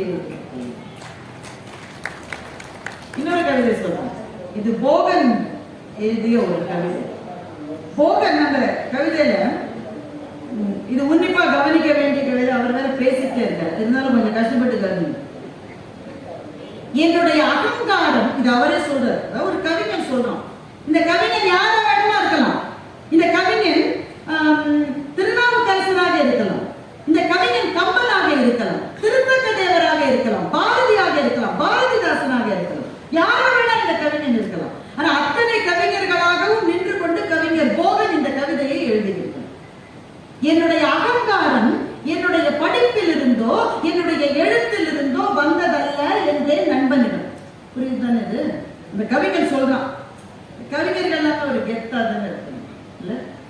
என்னுடைய அகங்காரம் என்னுடைய படிப்பிலிருந்தோ என்னுடைய எழுத்திலிருந்தோ வந்தது அல்ல என்று நண்பனிடம் சொன்னேன் என்று கேட்டா. அப்ப நண்பன் என்ன, நீ அகங்காரம் இல்லாதவன் நண்பன் சொல்லல, நீ அகங்காரம் இருக்கிறவனா? அப்ப எங்கிருந்து வருது? என்னுடைய அகங்காரம் என்னுடைய நேற்றைய துயரங்களில் இருந்து வந்தது, என்னுடைய இன்றைய துன்பங்களில் இருந்து வந்தது என்று நண்பன் கேட்டால், துயரம் வந்தால் பணிவுதானே வரும், அகங்காரம் வருமா என்று நண்பன் கேட்டான். புரியுதானே? இது வாழ்க்கை போட்டு போட்டு அடிச்சா இன்னும் பணிச்சுதான் போவோம். இன்னும் பணி, ஐயா ஐயா இன்னும் அடிக்காதீங்கயா, ஐயா முடியல அப்படின்னு சொல்லுவான். இவன் துன்பங்களிலிருந்து அகங்காரத்தை பெற்றேன் என்றான். துயரங்கள் வந்தால் பணிவுதானே வரும், அகங்காரம் எப்படி வரும் என்று நண்பன் கேட்டான். நான் சொன்னேன், துயர் உற குறுகுகிறவன் மனிதன், துயர் உற நிமிருகிறவன் கவிஞன் என்று நான் பதில் சொன்னேன் என்று போகிறேன். இன்னும் ஒரு அபாரமான கவிதை. அந்த கவிதை இப்படி முடிக்கிறார் போகன். காலனை காலடிக்கு வர சொன்ன பாரதியை பற்றி கேள்விப்பட்டிருக்கிறாரே, ஐயா பேசிட்டு இருந்தார். காலா, உன்னை நான் சிறு புல்லென மதிக்கிறேன். யாரும் 39 வயதுல இருந்து மக்கா கவிதை. காலா, உன்னை நான் சிறு புல்லென மதிக்கிறேன். எனக்கு எமனை பார்த்து மதிப்பே கிடையாது, உன்னை நான் மிதிக்கணும்ன்ற. அது கூட இவர் போய் மிதிக்க மாட்டார். எந்த காலடி அருகே வாடா, சற்றே உன்னை மிதிக்கிறேன்னு மகாகவி பாரதி எழுது. நான் உன்னை மிதிக்கணும், நீயா வந்து மிதிய வாங்கிப்ப. எப்படி தெரியுமா? ஸ்கூல்ல நாங்க பிள்ளையா படிக்க, நாங்க ஸ்டூடெண்ட்ஸா இருந்த போது, ரொம்ப காலம் முன்னாடி, அதுல இருந்து புரிஞ்சுக்கணும் நீங்க. எங்க டீச்சர் என்னை கூப்பிட்டு போய் அந்த புளிய மரத்துல இருந்து ஒரு குச்சியை உடைச்சிட்டு வாங்க, மகிழ்ச்சியா ஓடும். இந்த டீச்சர் நமக்கு ஒரு வேலை சொல்லிட்டாலும் நம்ம பெரிய ஆளு, நமக்கு ஒரு போர்டை தொடைப்பாங்க, அவ்வளோ பெரிய ஆள் மாதிரி இருக்கணும். போய் அந்த மரத்துல ஒரு குச்சியை உடைச்சு ஓடி போய் குச்சி உடைச்சு ஒரு செகண்ட் ஓடி வரும். எதுக்குன்னு நம்மளை அடிக்க அடிச்சு கையை நீட்டினா இந்த அடிக்கிற போது ரிஃப்ளெக்ஸ் ஆக்ஷன்ல பின்னாடி இருக்கும்ல, நான் அடிச்சா நீ கையை பின்னாடி எடுத்துறணும், அதுக்கு 2 அடி. இன்றைக்கு ஆசிரியர்கள் பாவம் கனவுல கூட நினைக்க முடியாது, கனவுல கூட பிள்ளை அடிக்கிறதா நினைக்க முடியாது. அப்படியே தப்பி தவிர அடிக்கிறாமா அடிக்கிறாமா செஞ்சுட்டா உடனே போய் அப்பா அம்மாட்ட சொல்லி, அப்பா அம்மா தாத்தா பாட்டி எதிர் வீட்டு ஆயா பக்கத்து வீட்டு நான் எல்லாம் ஸ்கூல் வந்துடும். அது எது ஆசிரியர் எப்படி இருக்க வேண்டும் என்ற அந்த வரைமுறைகள் மாறிவிட்ட ஒரு கல்வி. எந்த காலத்தை எந்த நோக்கத்தை கொண்டும் பிள்ளைகளினுடைய சுயமரியாதையும் தன்மானமும் அவர்களுடைய நெஞ்சும் நொறுங்கிவிடக் கூடாது என்பதற்காக இந்த விதிகளை நம்ம ஏற்றுக்கொண்டுதான் ஆகும். ஆனா நேற்றுக்கு அப்படி கிடையாது. என்ன அடிச்சாலும் வீட்டில் சொல்ல மாட்டோம். ஏன்? டீச்சர் அடிக்கிற அளவு நீ கெட்டவளான்னு வீட்டில் 2 அடி விடு, டீச்சரை மெதுவாக தான் அடிக்கும். அதனால நம்ம அதை சொல்ல மாட்டோம். இப்போ நாமளே குச்சியை உடைச்சு நாமளே அடி வாங்கின மாதிரி இப்ப இந்த யமன் என்ன பண்ணுமா, அவனே வந்து பாரதியார் கால் கிட்ட நிக்கணுமா. அவன் அப்படி நின்னவரை இவர் உதச்சு தள்ளுவார். காலா, உன்னை நான் சிறு புல்லென மதிக்கின்றேன், எந்த கால் அருகே வாடா, சற்றே உன்னை மிதிக்கிறேன்னு சொன்னாலும் அதை போகன் இந்த கவிதையை பயன்படுத்திக்கணும். காலனை காலருகே வர சொன்ன பாரதியை பற்றி கேள்விப்பட்டிருக்கிறாயா? அந்த கவிதையை எழுதிய போது அவன் கையில் காலனா காசு கூட கிடையாது என்று போகன் கவிதையை முடிக்கின்றார். அப்ப காலங்களாக கவிஞர்களை, சிந்தனையாளர்களை, புத்தாக்க சிற்பிகளை இந்த சமூகம் எப்படி நடத்தி இருக்கிறது என்றால் ஒரு கொடுங்கோல் தன்மையோடு தான் நடத்தி இருக்கிறது. மன்னவனும் நீயோ வளநாடும் உனதோ உன்னை நினைத்தோ தமிழை ஓதினேன் என்று கம்பன் சொன்னான். யாரு காட்டணும், அதுவரை அவரை யாரு காப்பாற்றி வந்தார்களோ அல்லது அவருடைய கவிதைக்கு இடம் கொடுத்தார்களோ அந்த சோழ மன்னனை பார்த்து தான் கம்பன் இதை சொன்னான்.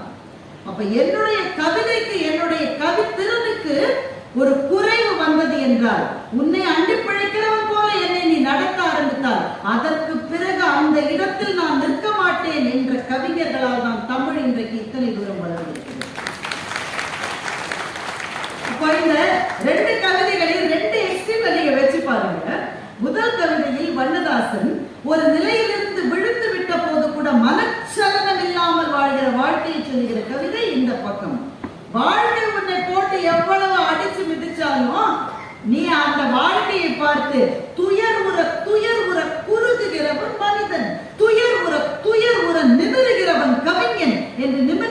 கவிஞர்களை சொல்லுவது இந்த பக்கம் என்றால் இதற்கு நடுவிலே தான் தமிழ் கவிதை என்ற அந்த மகத்தான நெசவு நடந்து கொண்டே இருக்கிறது. அப்போ ஒரு கவிதையிலிருந்து எனக்கு ஒரு புதையல் கிடைக்குமா என்றால் கிடைக்கும். வாழ்க்கையை வாழ சொல்லி தருவது கவிதை. நம்ம எத்தனை பேர் கண்ணதாசன் எழுதி கிட்டத்தட்ட 40 ஆண்டுகளான அந்த கவிதை இப்போது கேட்டாலும் நிமிர்ந்திருக்கின்றோம். மயக்கமா, கலக்கமா, மனதிலே குழப்பமா, வாழ்க்கையில் நடுக்கமா? இது மட்டும் சாதாரண வரிகள் யாருக்குமே எழுத முடியும். அடுத்தவர் எழுதுறாரு, வாழ்க்கை என்றால் 1000 இருக்கும். இந்த வரி நமக்கு சொன்னது போலவே இருக்கணும்.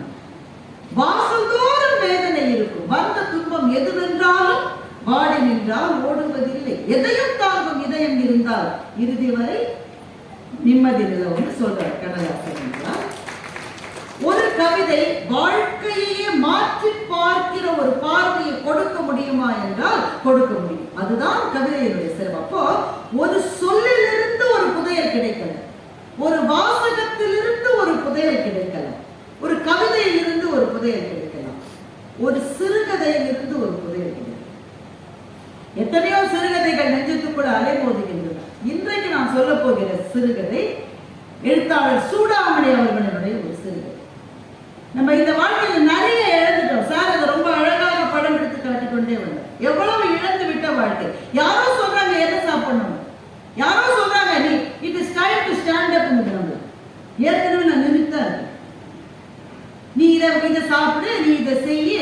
இப்ப நீங்க சும்மா வாட்ஸ்அப் எடுத்து சும்மாவாது ஒரு 2-3 குரூப்ஸுக்கு அனுப்புங்க. அதான் ஏகப்பட்ட குரூப்ஸ் இருக்கேன். இந்த ஃபேமிலி குரூப்னு ஒரு கொடுமை எல்லாருக்கும் இருக்கு. கொடுமைகள் எல்லாம் பெரிய கொடுமை. அதுல இந்த அம்மாக்கள் என்ன பண்ணுனா கம்பல் பண்ணி பிள்ளைகளை ஃபேமிலி குரூப்ல சேர்க்கும். அம்மாக்களுக்கு என்ன தெரியாதுன்னா பிள்ளைங்கெல்லாம் சேர்ந்து தனக்குள்ள ஒரு ஃபேமிலி குரூப் வச்சிருக்கு. இந்த குரூப்ல நீங்க என்ன போஸ்ட் பண்ணாலும் பிள்ளைங்க அதை காரிக்கிட்டு அவங்க தமிழுக்குள்ள பேசுவாங்க.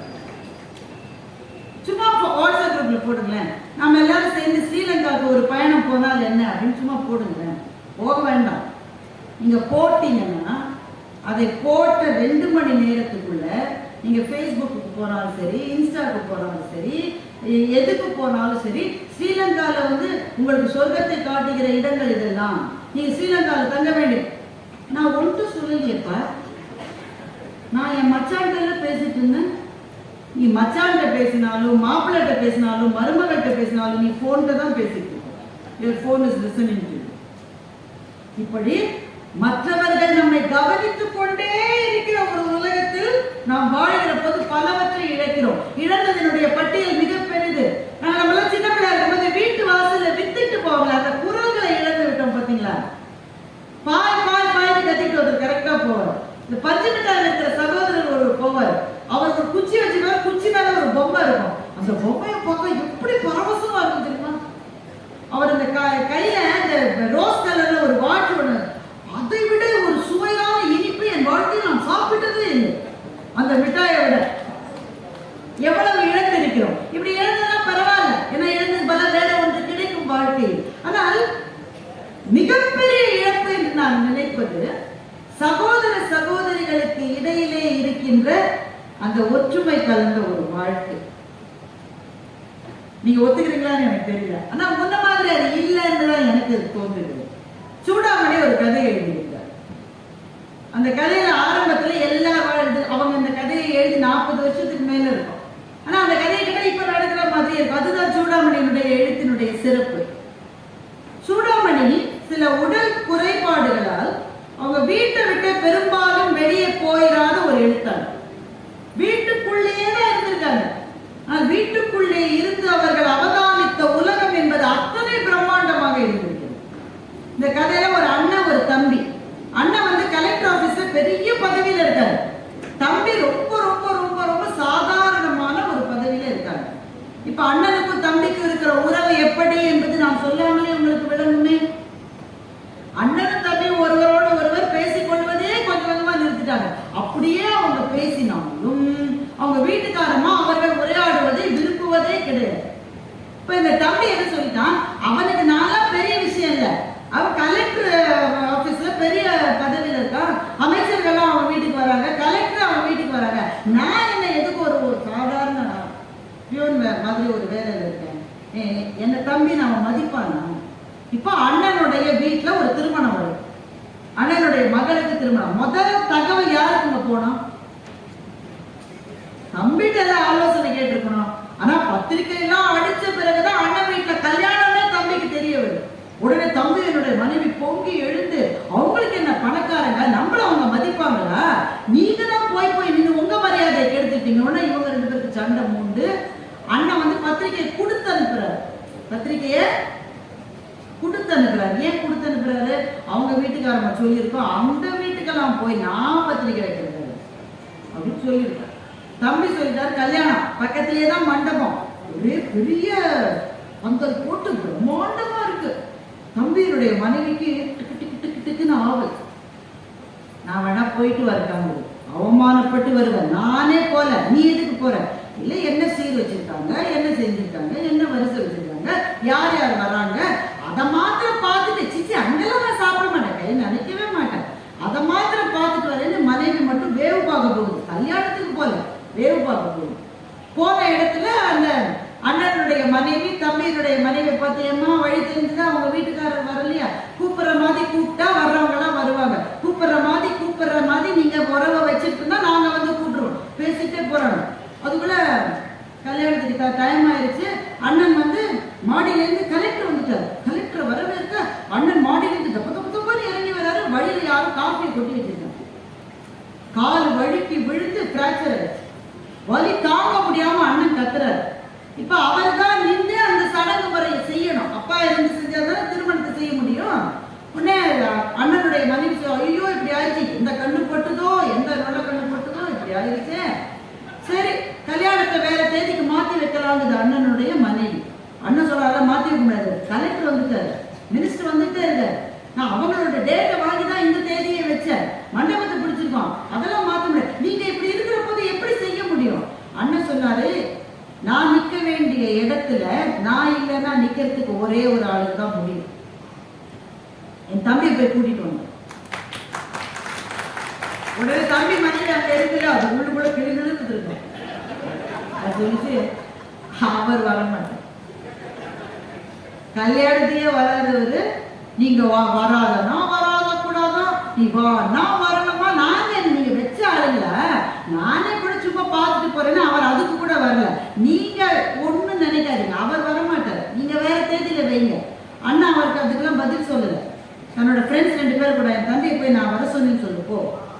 அவங்க 2 பேரும் போயிட்டாங்க. மண்டபமே நிசப்தமா டிக் டிக் டிக்குன்னு கடிகார சத்தம் மாத்திரம் கேட்குது. முகூர்த்த நேரம் பக்கத்துல வந்துட்டே இருக்கு. நேரம் ஆக ஆக தம்பியினுடைய மனைவிக்கும் மகிழ்ச்சி, அண்ணனுடைய மனைவிக்கும் மகிழ்ச்சி. இந்த ஒரே ஒரு விஷயத்துலதான் ஒத்துமையா இருந்தாங்க. ஏன்னா வரக்கூடாதுன்னு தான் 2 பேரும் நினைக்கிறாங்க. கிட்டத்தட்ட முகூர்த்த நேரம் வந்தது, வாசல்ல நிழலாடியது. தம்பி வந்துட்டு, அண்ணா என்னாச்சுன்னா உனக்கு? எனக்கு என்ன ஆச்சுன்னு அப்புறம் பார்க்கலாம், எனக்கு வச்சிருந்த புது வேஷ்டியை நீ கட்டிக்க, நேர மணமேடைக்கு போ. ஒரு இடத்துல நான் நிக்க முடியலன்னா அதை செய்யறதுக்கு உனக்கு மாத்திரம்தான் அண்ணா உரிமை. உடனே அண்ணன் மனைவி வந்து, அதாவது நான் அண்ணன் சொன்ன பேசாது, முதல்ல கல்யாணம் நடக்கணும், எல்லா பஞ்சாயத்தும் அப்புறம் வச்சுக்கணும். இப்போ அந்தஸ்துல வித்தியாசம் இருக்கலாம், வாழ்க்கையில வித்தியாசம் இருக்கலாம், உங்களுக்கு 1000 நண்பர்கள் கிடைக்கலாம், 1000க்கு மேல Facebook ஃப்ரெண்ட்ஸ் கிடைக்கலாம், உங்களுக்கு பெரிய பெரிய அதிகாரிகள் உங்களுடைய வீட்டு வாசல்ல வந்து நிக்கலாம். ஆனா நீங்க இல்லாத ஒரு இடத்துல உங்களுக்கு பதிலா நிற்பதற்கு ஒரே ஒருவருக்கு உரிமை இருக்கிறது, உங்கள் சகோதரனுக்கோ சகோதரிக்கோ மாத்திரம்தான் அந்த உரிமை இருக்கிறது. அப்படின்னா நான் சொன்னதை தவிர சூடாமணி எழுதுங்க. இது சொல்லாமலேயே புரிந்து கொள்ள வேண்டிய இடத்தில் கதையை முடிக்கிறவர் தான் உண்மையான எழுத்தாளர். தம்பி மணமேடைக்கு விரைந்தான் என்பதோடு அந்த கதை முடிந்து விட்டது. அந்த கதையை படிச்ச உடனே என்னன்னே தெரியல, கதை எழுதி 40 வருஷம் ஆச்சு. ஆனா கண்களில் இருந்து சிந்துகிற கண்ணீர் இந்த நிமிஷத்து கண்ணீர், 40 வருஷம் பழைய கண்ணீர் அல்ல. இப்ப ஓடிட்டே இருக்கிற வாழ்க்கையில ரொம்ப முக்கியமா ஒண்ணு மறந்துட்டோம்ல, நம்ம சின்ன வயசுல யார் கையை பிடிச்சிட்டு போறோமோ அவங்கள மறந்துட்டோம். அதற்கு பிறகு 100 விஷயம் நமக்கு கிடைச்சிருக்கலாம். ஆனா நம்முடைய இளமை கால வாழ்க்கையை நம்மோடு பகிர்ந்து கொண்டவர்களில் மிச்சம் இருக்கிறவர்கள் நம்முடைய அண்ணாவும் தங்கையும் அக்காவும் தம்பியும் தான். வாழ்க்கையில எதை இழந்தாலும் இழக்கலாம், சண்டையும் வரும், அடுத்த சண்டை வரும், என்ன சண்டை இருந்தாலும் எங்க அக்காவை நான் விட்டு கொடுக்க மாட்டேன், எங்க அண்ணனை நான் விட்டு கொடுக்க மாட்டேன். என் தம்பி அப்படி பேசாத, என்ற வார்த்தைகளை இழந்திருக்கிறோம் இல்ல, இதுதான் இழப்புகள் எல்லாவற்றையும் விட மிகப்பெரிய இழப்பாக எனக்கு தோன்றுகின்ற இழப்பு. அப்போ இதை படிக்கிற போது, அவர் இந்த கதையை நான் சொல்ல கேட்கிற போது, உங்கள் யாரோ ஒருவருக்கு 1 வருஷம் ஆச்சுல என் தம்பிகிட்ட பேசி ஒரு காலாவது பண்ணிடலாமா, என்னடா எப்படிடா இருக்க, உங்களுக்கு வரையாட ஒரு வார்த்தை கேட்டுடலாமா, இவ்வளவுதான் கேட்கல. ஏன் அவங்க அண்ணன் கேட்கணும், நான் தான் கேட்கணும், அவன் என்னை கேட்கணும், அப்படிதானே கேட்காம இருந்தீங்க. ஆனா சூடாமணியினுடைய எழுத்துல இருக்கிற ஏதோ ஒன்று நம்முடைய நெஞ்சத்துக்குள் பாறையாக இருக்கிற எதையோ உடைத்து தள்ளிவிட்டு, எதுக்குடா இந்த வீராப்பு, இந்த வீராப்பு எவ்வளவு நாளைக்கு உனக்கு, நீ யோசிச்சு பாரு. சின்ன வயசுல உன்னோட கிளாஸ்ல உன்னை எல்லாரும் அடிச்ச போது நீ போய் அண்ணன்ட்ட போய் சொன்னிய, அண்ணன் வந்து எவன்டா என் தம்பி அடிச்சதுன்னு வந்து நின்னானே, அந்த நாளை நீ மறந்துட முடியுமா? அந்த உறவு ஒன்று ஆரம்பத்திலே தொடங்கிய உறவினுடைய அடர்த்தி என்பது பிறகு வந்த எந்த உறவின் அடர்த்தியை விட அந்த அடர்த்தி தான் அதிகமாக இருக்கும். அது ஆண்களுக்கும் சரி பெண்களுக்கும் சரி. சகோதர சுவைன்னு சூடாமணி இன்னொரு கதை எழுதியிருக்காரு. சகோதரர்களுக்கு கொடுக்க வேண்டிய நேரத்தை வாழ்க்கை என்கிற காட்டாறு ஓடுகிற வேகத்தில் இழந்து விட்டோமே, இதை விட பெரிய இழப்பு இருக்க முடியுமா என்று நம்ம எல்லாம் ஒரு நிமிடம் சிந்திக்க வைத்து, சகோதர சுவை என்கின்ற புதையலை இந்த ஒரு கதை கொடுக்க முடியும் என்று சொன்னால், ஒவ்வொரு கதையிலிருந்தும் நமக்கு என்னென்ன கிடைக்கும் என்பதை யோசித்து பாருங்கள்.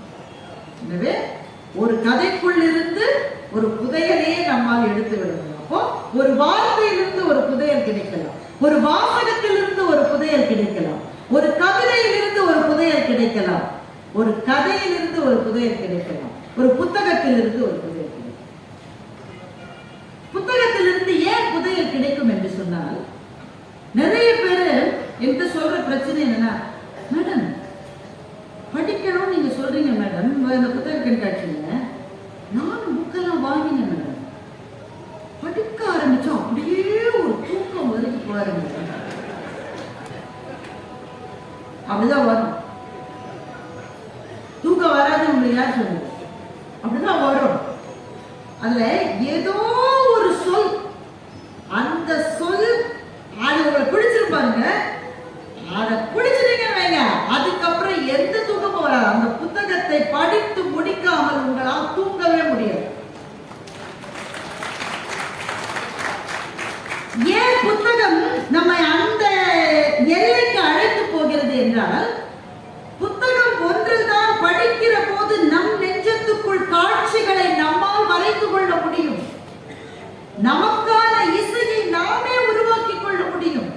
நம்முடைய கற்பனை என்கின்ற குதிரைக்கு 4 கால்களும் 6 சிறகுகளும் கொண்டு அது வானத்தில் எழுகின்ற அழகை நாமே பார்க்க முடியும்.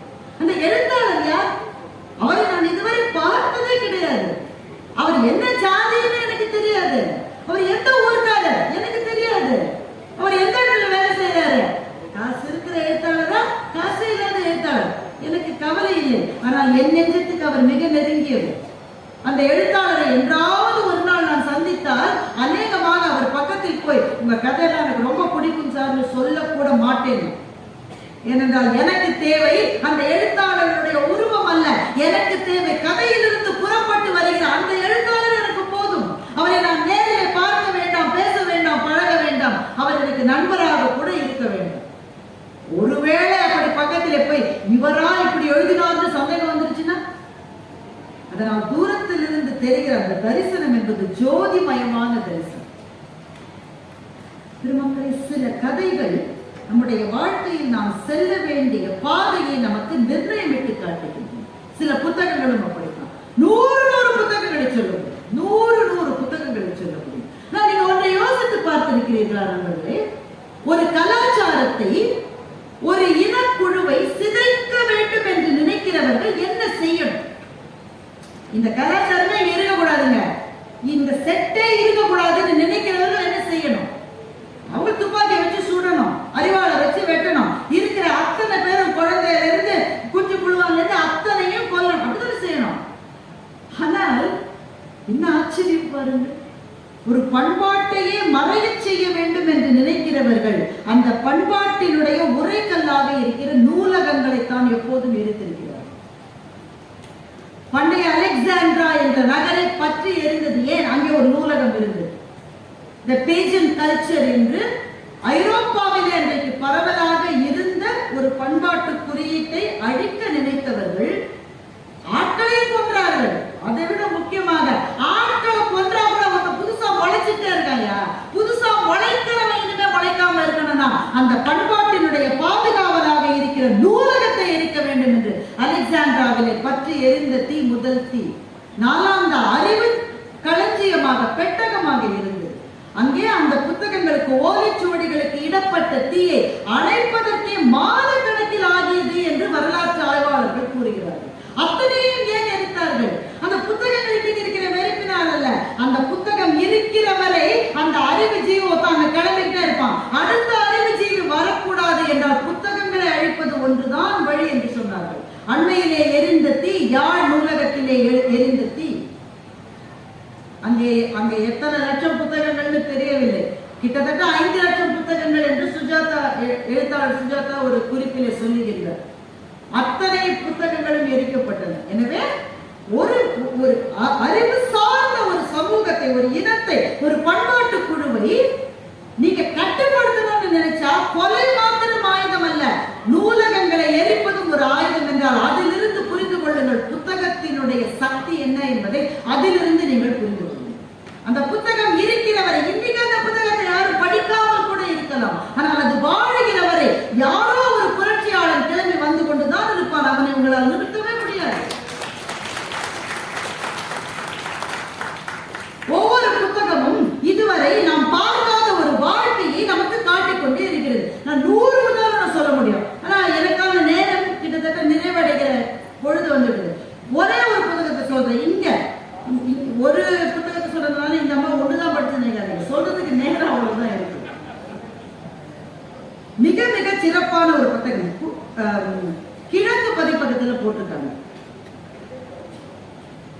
கழுகுகளின் காடு என்று ஒரு புத்தகம். ஏன் அந்த புத்தகத்தை பத்தி நான் சொல்றேன்றதான் முதல்ல சொல்றேன். திரு சந்திரசேகர் என்கிறவர் அதை எழுதியிருக்கிறார்.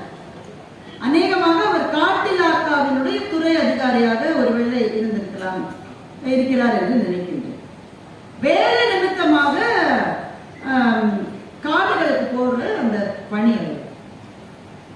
காடுகளுக்கு போகிற போது இந்த வாழ்க்கை அவரை ஆச்சரியப்படுத்துகிறது, அவரை அதிசயிக்க வைக்கிறது. அதே புத்தகம் ஆங்கிலத்திலே மொழிபெயர்க்கப்பட்டு எமரால்ட் பதிப்பகமும் அதை வெளியிட்டிருக்கிறார். அவர் ஒரு தகவல் சொல்றாரு. இப்ப நான் சொன்னேன், புக்கை படிக்கிறேன்னா ஆரம்பிக்கிறேங்க, தூக்கமா எனக்கும் அப்படிதான் வந்து. அந்த புத்தகத்தை ஒரு நண்பர் மூலமாக பெற்றேன். கழுகெல்லாம் எங்கங்க நம்ம பார்த்துருக்கோமா? நான் திருவல்லிக்கேணியில ரொம்ப வருஷம் இருந்தேங்க. அங்க பக்கத்திலேயே என்ன இருக்குன்னு உங்களுக்கு தெரியும், ஒரு இடுகாடு இருக்கிறது. அதனால அங்க கழுக பார்த்துருக்கேன். இல்லாட்டி தினந்தனம் கழுக பார்த்துட்டு இருக்கோமா? நம்ம வாழ்க்கையில கழுக பார்க்கறது ரொம்ப. திருப்பரங்குன்றத்துல கழுகு ஒன்று எங்களோட எக்ஸ்கர்ஷன் போயிருக்கோம். அப்போ இதோட கழுகு பத்தி நம்ம ஒன்றும் அவேர்னஸே கிடையாது. அதுவும் ஒரு பறவை. ஐயா வந்து குயிலை பத்தி சொன்னாரு, காக்கா பத்தி அதை வந்து பார்க்கிறோம். இது கண்ணிலே பட மாட்டேங்குது. ஏனென்றால் கழுகுகள் நாம் இழந்து கொண்டிருக்கிற ஒரு பறவை இனம். இந்த புத்தகம் அதை பற்றி பேசுகிறோம். எனக்கு எப்ப அந்த ஒரு பாயிண்ட் வர மட்டும் கொஞ்சம் நமக்கு தூக்கம் வர மாதிரி. அப்புறம் சரி, ஒரு த்ரில்லரே இல்லையே. ஒரு ஹீரோ வந்தான், அவன் நடக்கிற போது நெருப்பு பொறி பறந்தது, அவன் இந்த பக்கம் பண்ணா 100 பேர் விழுந்தான், இப்படி பண்ணா 100 பேர் விழுந்தான். இதெல்லாம் எதுவுமே இல்லைங்க. ஒரு டூயட் இல்ல. நீங்க எவ்வளவு நேரம் படிப்பீங்க? நீங்க திடீர்னு ஒரு லைன் வந்தது, அவ்வளவுதான். அதுக்கு பிறகு அந்த புத்தகத்தை வைக்கவே முடியல. என்னால் ஒரு புள்ளி விவரம் சொல்லிடுறேன். ஒரு தேச்சா, இந்த கழிவு இருக்குல்ல, நம்மளாம் எவ்வளவு குப்பை பண்றோம் உங்களுக்கு தெரியும். இந்த கழிவுகளை அகற்றுவதற்கு நம்முடைய அரசாங்கம், மாநகராட்சி எவ்வளவு செலவழிக்கிறாங்க? கோடிக்கணக்கில் செலவழிக்கிறாங்க.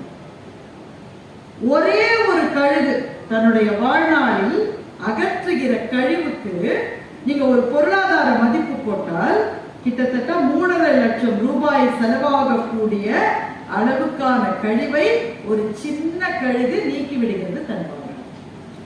இந்த பாயிண்ட் உங்களுக்கு புரிந்ததா? நாம ஒண்ணுமே துப்புரவு பணி செய்கிற சகோதரர்கள் இல்லைன்னு வச்சுட்டா கூட நிறைய கழுகு தான் அந்த வேலையை அறிவிச்சிச்சு. ஆனால் அந்த கழுகுகளை நம்முடைய அஜாக்கிரதையினாலும் நம்முடைய அலட்சியத்தினாலும் இழந்து கொண்டே இருக்கிறோம். அந்த எண்ணிக்கை குறைந்து கொண்டு, இதுதான் அந்த புத்தகத்தினுடைய நோக்கம். அந்த புத்தகத்துல இவர் வந்து அம்மினி அம்மான்ற ஒரு அம்மாவை ஒரு வயசான அம்மாவை சந்திக்கிறார். அவங்க பழங்குடி இனத்தை சேர்ந்தவர். இவர் எதுக்கு போறாருன்னாக்க, அந்த பழங்குடி இனத்தை சேர்ந்த யாராவது ஒரு ஆடவர், ஒரு ஆண்கிட்ட இன்டர்வியூ எடுக்கணும்னு இவர் போறாரு. இவர் போன நேரம் பாருங்க, ஆண்கள் யாருமே இல்லை. அவங்களும் வேலைக்கு போயிட்டாங்களா? இல்லை, யாருமே இல்லை. இங்க அம்மினி அம்மான்னு ஒரு அம்மா இருக்குதுங்க. இது கூடலூர் பக்கத்துல ஒரு காட்டுக்கு போறாரு. அம்மினி அம்மாக்கு 84 வயசுக்கு மேல ஆச்சு. அந்த அம்மாட்ட வேணா பேசுங்க.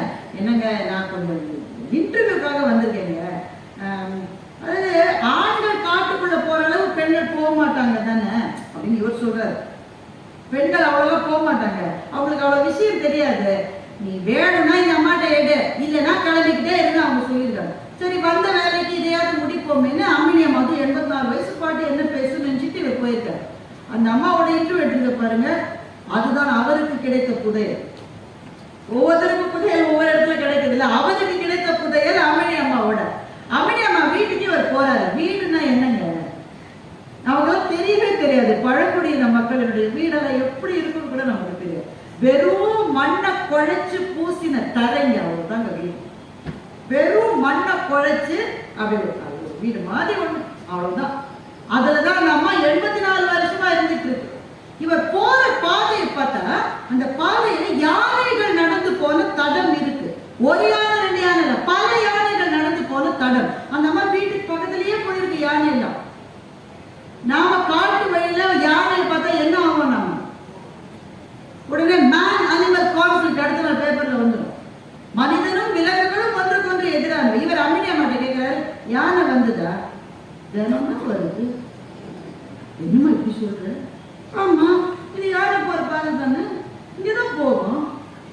ஏமா உன் வீட்டை பார்த்தா ஒருத்தர் துணினாலே விழுந்துடுற மாதிரி இருக்கு. யானை இந்த பக்கமா போயிருக்கு, லேசா ஒரு சாஞ்சா கூட உன் வீடு விழுந்துருந்தா. அதெல்லாம் பெரியவர் செய்ய மாட்டார். யாரு பெரியவர்? சாமி. யாரு சாமி? உங்க சாமி. அதுதாங்க, நாங்க யானை எல்லாம் சொல்ல மாட்டோம். அதெல்லாம் டவுன்காரங்க சொல்வீங்க. நாங்க பெரியவர்கள் தான் சொல்லுவோம். அது இந்த வழியா போகும், சொல்ல சமயம் அப்படி இப்படிங்க. நாங்க வீட்டுக்குள்ள இருந்தே, பெரியவரே வீட்டை இடிச்சிடாதப்பா, இருக்கிறதே இது ஒண்ணுதான்ப்பா, அடக்க ஒடுக்கமா போகுமே தவிர வீட்டை தொடாதுன்னு இது நடந்ததுதான் அவர் பதிவு செய்யறாரு. எனக்கு இப்ப என்ன கேள்வினாங்க, ஒரு காட்டிலே 84 ஆண்டுகள் வாழ்ந்த ஒரு பெண், முறையான கல்வி என்பது அவர்களுக்கு இருந்திருக்கும் என்று நான் நினைக்கவில்லை. ஸ்கூல்ல போய் படிச்சு, காலேஜ்ல போய் படிச்சு, என் பையன் என்ஜினியர் ஆனோம், என் பையன் இதெல்லாம் என்னன்னு அவங்களுக்கு தெரியாது. ஆனால் அந்த காட்டிலே இருக்கிற ஒவ்வொரு இலையை பற்றியும் அந்த 84 வயது பெண்ணுக்கு ஒரு தகவல் தெரிந்திருக்கிறது. அந்த காட்டிலே இந்த மரத்து பக்கத்துல கையை வைக்காதீங்க, அது உங்களுக்கு எல்லாம் அரிக்கும். உங்களுக்கு எல்லாம் அரிக்கும்னா உங்களுக்கு அரிக்காதா? எங்களை பார்த்தா அது அரிப்பு எடுக்காதுன்னு. அப்ப அந்த மரத்துக்கும் அந்த மனிதர்களுக்கும் ஏதோ ஒரு பேச்சுவார்த்தை நடக்கிறது. அது நம்மை போல அந்நியர்கள் போனால்தான் அதுக்கு பிடிக்கலையே தவிர அங்கேயே வாழ்கிறவர்களோடு சேர்ந்து வாழ அது தயாராக இருக்கிறது. அது வாழற இடத்தெல்லாம் நாம ஆக்கிரமிச்சுட்டு அது வீட்டுக்குள்ள வந்துச்சு. அதோடைய இடம் சார் அது. அவர் பதிவு பண்றாரு. இன்னொரு சகோதரர் சொல்லி ஒரு புது காட்டிலாக்க அதிகாரி சார்ஜ் எடுத்துட்டு போறாரு. அப்பதான் முதல் நாள் போயிருக்காரு. ஒரு பலா மரம் அப்படியே காய்ச்சு அந்த மேல் இதுல இருந்து பெரும் பலா பார்த்த உடனே இவருக்கு அப்படியே, சாப்பிட்ற நேரத்துல இதெல்லாம் சொல்லக்கூடாது, அப்படியே பலாமல். உடனே அந்த வழியா அந்த பழங்குடியினத்து இளைஞர் ஒருத்தர் போயிருக்காரு. தம்பிங்க வா, அதிகாரி சொன்னா வராம இருக்க முடியுமா? அவர் வந்திருக்காரு. இந்த மரத்துல அப்படியே ஏறி அந்த பலா அதை கட் பண்ணி போட்டுப்பார். செய்யமா காசு தரேன், காசு கொடுத்தா செய்யணும். நம்ம சொல்லுவோம் சார், காசு கொடுன்னு காசு கொடுக்குறேன்னு அடுத்த கேள்வி நம்ம என்ன கேட்போம்? அதெல்லாம் கம்மி, டபுள் கொடுத்தா செய்யற. நம்ம லாங்குவேஜ் அப்படித்தானே இருக்கு இல்ல? அந்த பையன் சொல்லிருக்கான், என்ன காசுன்னு கேட்கல, அவனுக்கு காசு பெரிய விஷயம் தானே. காசு கொடுத்தா செய்ய மாட்டேன். ஏன்டா செய்ய மாட்டேன்? அதிகாரி சொல்றா, அதிகாரி சொன்னாலும் செய்ய மாட்டேன். ஏய், அதிகாரி சொல்றது செய்யலன்னா என்ன ஆகும் தெரியுமா? தெரியும், ஆனா செய்ய மாட்டேன். ஏன்டா செய்ய மாட்டேன்? பலா மரத்துல உச்சிக்கிழல காய் காய்ச்சதுன்னா கொம்பனுக்கு தான் அது, நான் தொடக்கூடாது. கொம்பன்னா ஆண் யானை, யானைக்கானது அது, அதை நான் எடுக்கக்கூடாது. சார், சட்டம் போட்டு தண்டனைகளை டாக்குமெண்ட் பண்ண பிறகும் தவறுகள் நடப்பது நாம் வாழ்கிற இடங்களில். சட்டம் என்பது எழுத்தில் இல்லாமல், தண்டனை என்பது அமலில் இல்லாமல், காடு சொல்லுகிற நியதிகளுக்கு கட்டுப்பட்டு அந்த பழங்குடி சமூகம் வாழ்கிறது என்றால் அவர்கள் நாகரிகம் பெற்றவர்களா, நாம் நாகரிகம்? அந்த ஒரு செகண்ட்ல அந்த பலாக்காய அந்த பையனால எடுக்க முடியும். அவனோட சக்தி அப்படிப்பட்ட சக்தி. நமக்கு தான் பலா பழத்தை கட் பண்றதுக்கு எண்ணெயை கையில தடவிக்கிட்டு வீட்டிலே இருக்கிற பெரிய கத்தி கொண்டு வந்து அந்த கத்தி அந்த அம்மா பிடிக்குது, இவர் தூக்கி தூக்கி போடுறாரு. அது அப்படியே இருக்கு. 4 ஆளை கூப்பிட்டு பழக, அவனுக்கு அதெல்லாம் தேவையில்லை. அவன் ஒரு அடி வச்சு அது பழக்குது. ஆனா செய்ய மாட்டான். ஏன் செய்ய மாட்டான்? காடு என்பது யாருக்கு எதை கொடுத்து நாம் எதை சாப்பிட வேண்டும் என்ற நியதிகளோடு இயங்குகிற ஒரு உலகம். ஒருவருடைய சாப்பாட்டை இன்னொருவன் தொடவே மாட்டான். அப்போ இதத்தான் அம்மினி அம்மாட்ட அவர் கேட்கிறாரு. நீ சொன்னா யாரை எப்படி பாட்டி கேட்கும்? கேட்கும், சொல்ற விதமா சொல்லணும், சொல்ற விதமா சொல்லணும். எப்பா என் வீட்டுல எதுவும் செய்யாதப்பானா நம்ம பேசுறது அதுக்கு புரியும் என்று அம்மினி அம்மா சொல்லுகிறார். இப்போ இந்த புத்தகத்தை, கழுகுகளின் அந்த காடு என்ற புத்தகத்தை படிக்கிற போது எனக்கு ஒரு பெரிய வெளிச்சம் பாருங்க நண்பர்களே, பெரிய வெளிச்சம். நம்மை பொறுத்தவரை அறிவாளி என்பவன் யார்? யாரை நீங்கள் அறிவாளி என்று சொல்லுவீங்க? எங்க வீட்டு பக்கத்துல ஒருத்தர் போய் பிஹெச்டிலாம் 4 PhD பண்ணிருக்காரு. அவர் பெரிய அறிவாளி. எதிர் வீட்டுல ஒரு ஆள் பெரிய அதிகாரிங்க. இந்த அதிகாரி படிச்சவரு எல்லாரும் போய் யார்கிட்ட கும்பிட்டு நிக்கிறாங்கன்னா, ஜாஸ்தி காசு இருக்குல்ல அவன்கிட்ட போய் கும்பிட்டு நிக்கிறாங்க. அதனால அவங்க எல்லாரையும் விட பெரிய ஆளு. இதுதான் நம்முடைய மதிப்பீடு. யார் வந்து டெக்னாலஜிக்கலி சாவி, பெரிய டெக்னாலஜி படிப்பெல்லாம் படிச்சிருக்காரு, ரொம்ப பெரிய மருத்துவர், ரொம்ப பெரிய வக்கீல். அப்போ முறை சார்ந்த கல்வி கற்றவர்களை, புத்தகங்கள் படித்தவர்களைத்தான் அறிவாளிகள் என்று மதிக்கின்றது நம்முடைய பார்வை. ஆனால் ஒரு காட்டிலே ஒவ்வொரு இலையும் ஒரு கதை சொல்லும், ஒரு காட்டிலே ஒவ்வொரு விலங்கும் இப்படி வாழும் என்று தெரிந்து வைத்தவர்களை அறிவாளிகள் என்று கூட நாம் ஏற்றுக்கொள்வதில்லை என்று சொன்னால் நம்மை விட முட்டாள்கள் வேறு யார் இருக்க முடியும்? இந்த புத்தகம் எனக்கு கொடுத்த மிகப்பெரிய புதையல் என்னவென்றால், அறிவு என்பது ஒரு வழிப்பாதை அல்ல, அது பரந்துபட்ட பல வழிப்பாதை. அவரவர் துறைகளில் அவரவருக்கு இருக்கிற அறிவை நாம் மதித்தோம் என்று சொன்னால் அப்போதுதான் நம்முடைய வாழ்வு எல்லாரையும் ஒன்றாக இணைத்துக் கொண்ட சமத்துவ வாழ்வாக மலர முடியும். இதுதான் எனக்கு கிடைத்த மாபெரும் பாடம். நீங்க பாத்தீங்கன்னா பெரிய அறிஞர்கள், அவங்க சாமானியர்கள் ஜெயிச்சதா ஒரு கதை எல்லா தொன்மங்களையும் இருக்கும். அவ்வை பாட்டி ரொம்ப பெரிய புத்திசாலி தானே. ஒரு காட்டிலே இருக்கிற ஒரு சிறுவன் சுட்ட பழம் வேணுமா சுடாத பழம் வேணுமான்னு கேட்கிறோம். அப்ப அவ்வை அதை பாடலாக எழுதுகிறார். காட்டுல இருக்கிற ஒரு பையன் நான் தோத்து போறேன், 2 நாள் எனக்கு தூக்கம் வராதுன்னு பாட்டு எழுதுறார். இது இதா துஞ்சாது என் விழின்னு எழுதுறார். இந்த விதம் பாருங்க, நான் கூட பட்டிமன்றத்துல சரியா பேசலன்னா தூங்கவே முடியாது. ராஜா அப்படி சொன்னப்போ நான் இப்படி பதில் சொல்லிப்போம், விட்டனே இனிமே எனக்கு செய்யுது அங்கெல்லாம் போனோம். அப்போ நம்ம அந்த இடத்துல பதில் சொல்ல முடியலன்னா அது தூங்க முடியாது. அதுதான் அவை சொன்ன இதா துஞ்சாது என் விழி. அது மாதிரி கப்பல் ஒரு வழியா போனோம்னா, மூங்கில் இலை மேலே தூங்கும் பனி நீரேன்னு ஒருத்தன் ஒரு உழவன் பாட்டு பாடிட்டு வீட்டுக்கு போயிட்டாங்க.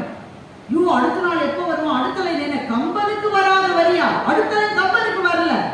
அடுத்த அந்த உழவன் வந்து அதை கம்ப்ளீட் பண்ண, மூங்கில் இலையிலே தூங்கும் பனி நீரே வாங்கும் கதிரோனேன்னு உழவன் கம்ப்ளீட் பண்ண. ஐயோ இது இல்ல கவிதைன்னு கம்பன் சொன்னதாக ஒரு கதை இருக்கிறது. நிஜமா நடந்திருக்கலாம், நடக்காம இருந்திருக்கலாம். ஆனா இந்த மாதிரி கதைகள் நிறைய இருக்கும். அறிவாளிகளை சாமானியர்கள் எதிர்த்து ஜெயிப்பதால் எனக்கு ரொம்ப பிடிச்ச கதை. காளிதாசனை பத்தி கேள்விப்பட்டிருப்பீங்க. காளிதாசன் போஜராஜனுடைய அவையில அவைக்குள்ளவனாக இருந்தான். போஜராஜனுக்கு காளிதாசனுடைய கவிதைனா அப்படி பிடிக்குமா, காளிதாசனை பாராட்டிட்டே இருப்பான். இந்த மாதிரி ஆளு இந்த மாதிரி ஆள். அதனால காளிதாசனுக்கு கொஞ்சம் ஒரு வேலை வருந்தானுங்க, மனுஷன் தானுங்க, வருந்தானே கொஞ்சம் ஒரு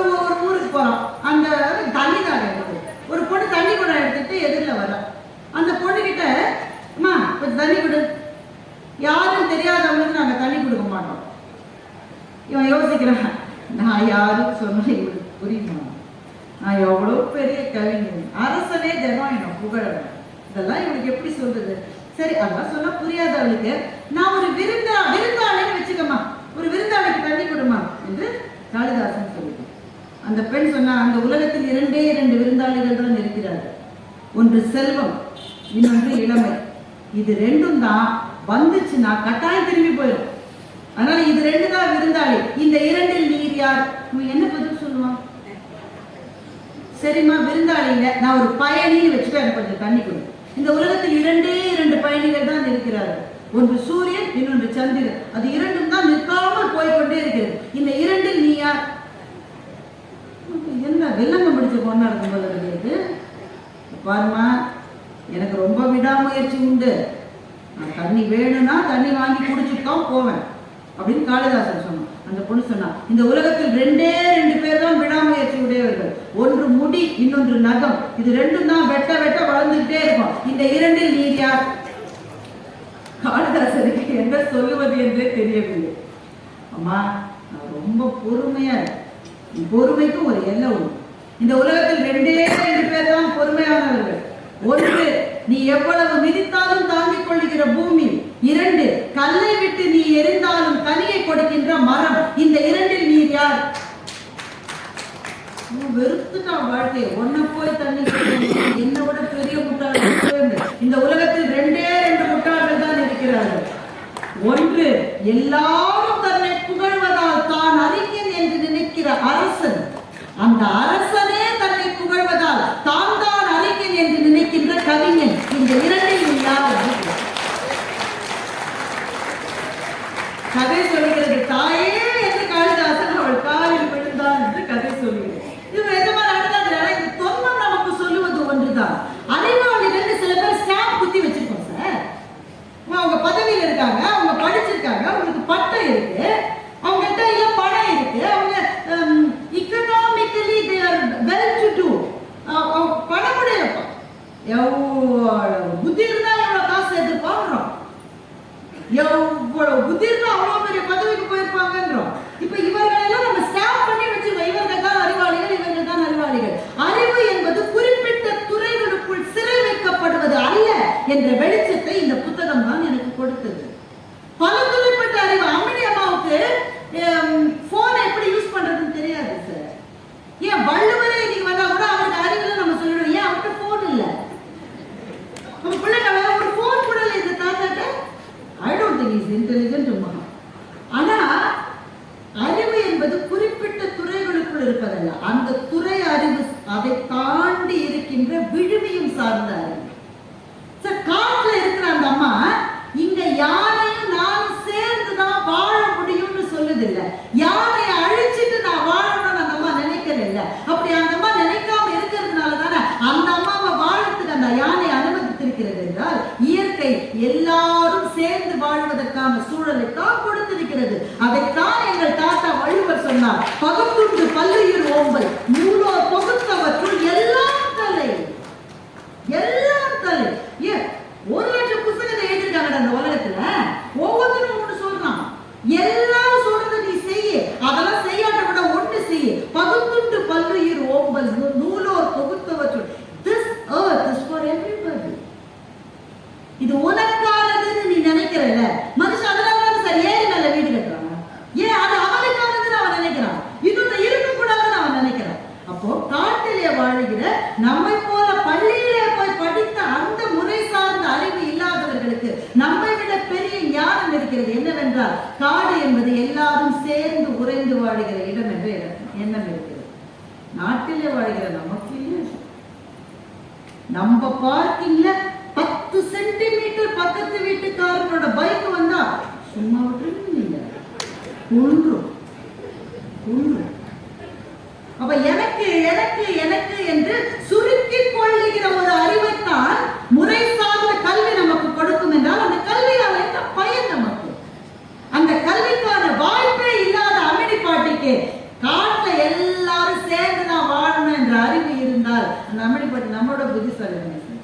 இந்த வெளிச்சத்தை எனக்கு கொடுத்தது ஒரு மயக்குகிற சொற்கள் ஒன்றும் கிடையாது. ஒரு ஒரு ஒரு அதிகாரியினுடைய டிராவல், அவர் பயணம் செய்யறார், வேலைக்காக பயணம் செய்கிறார்.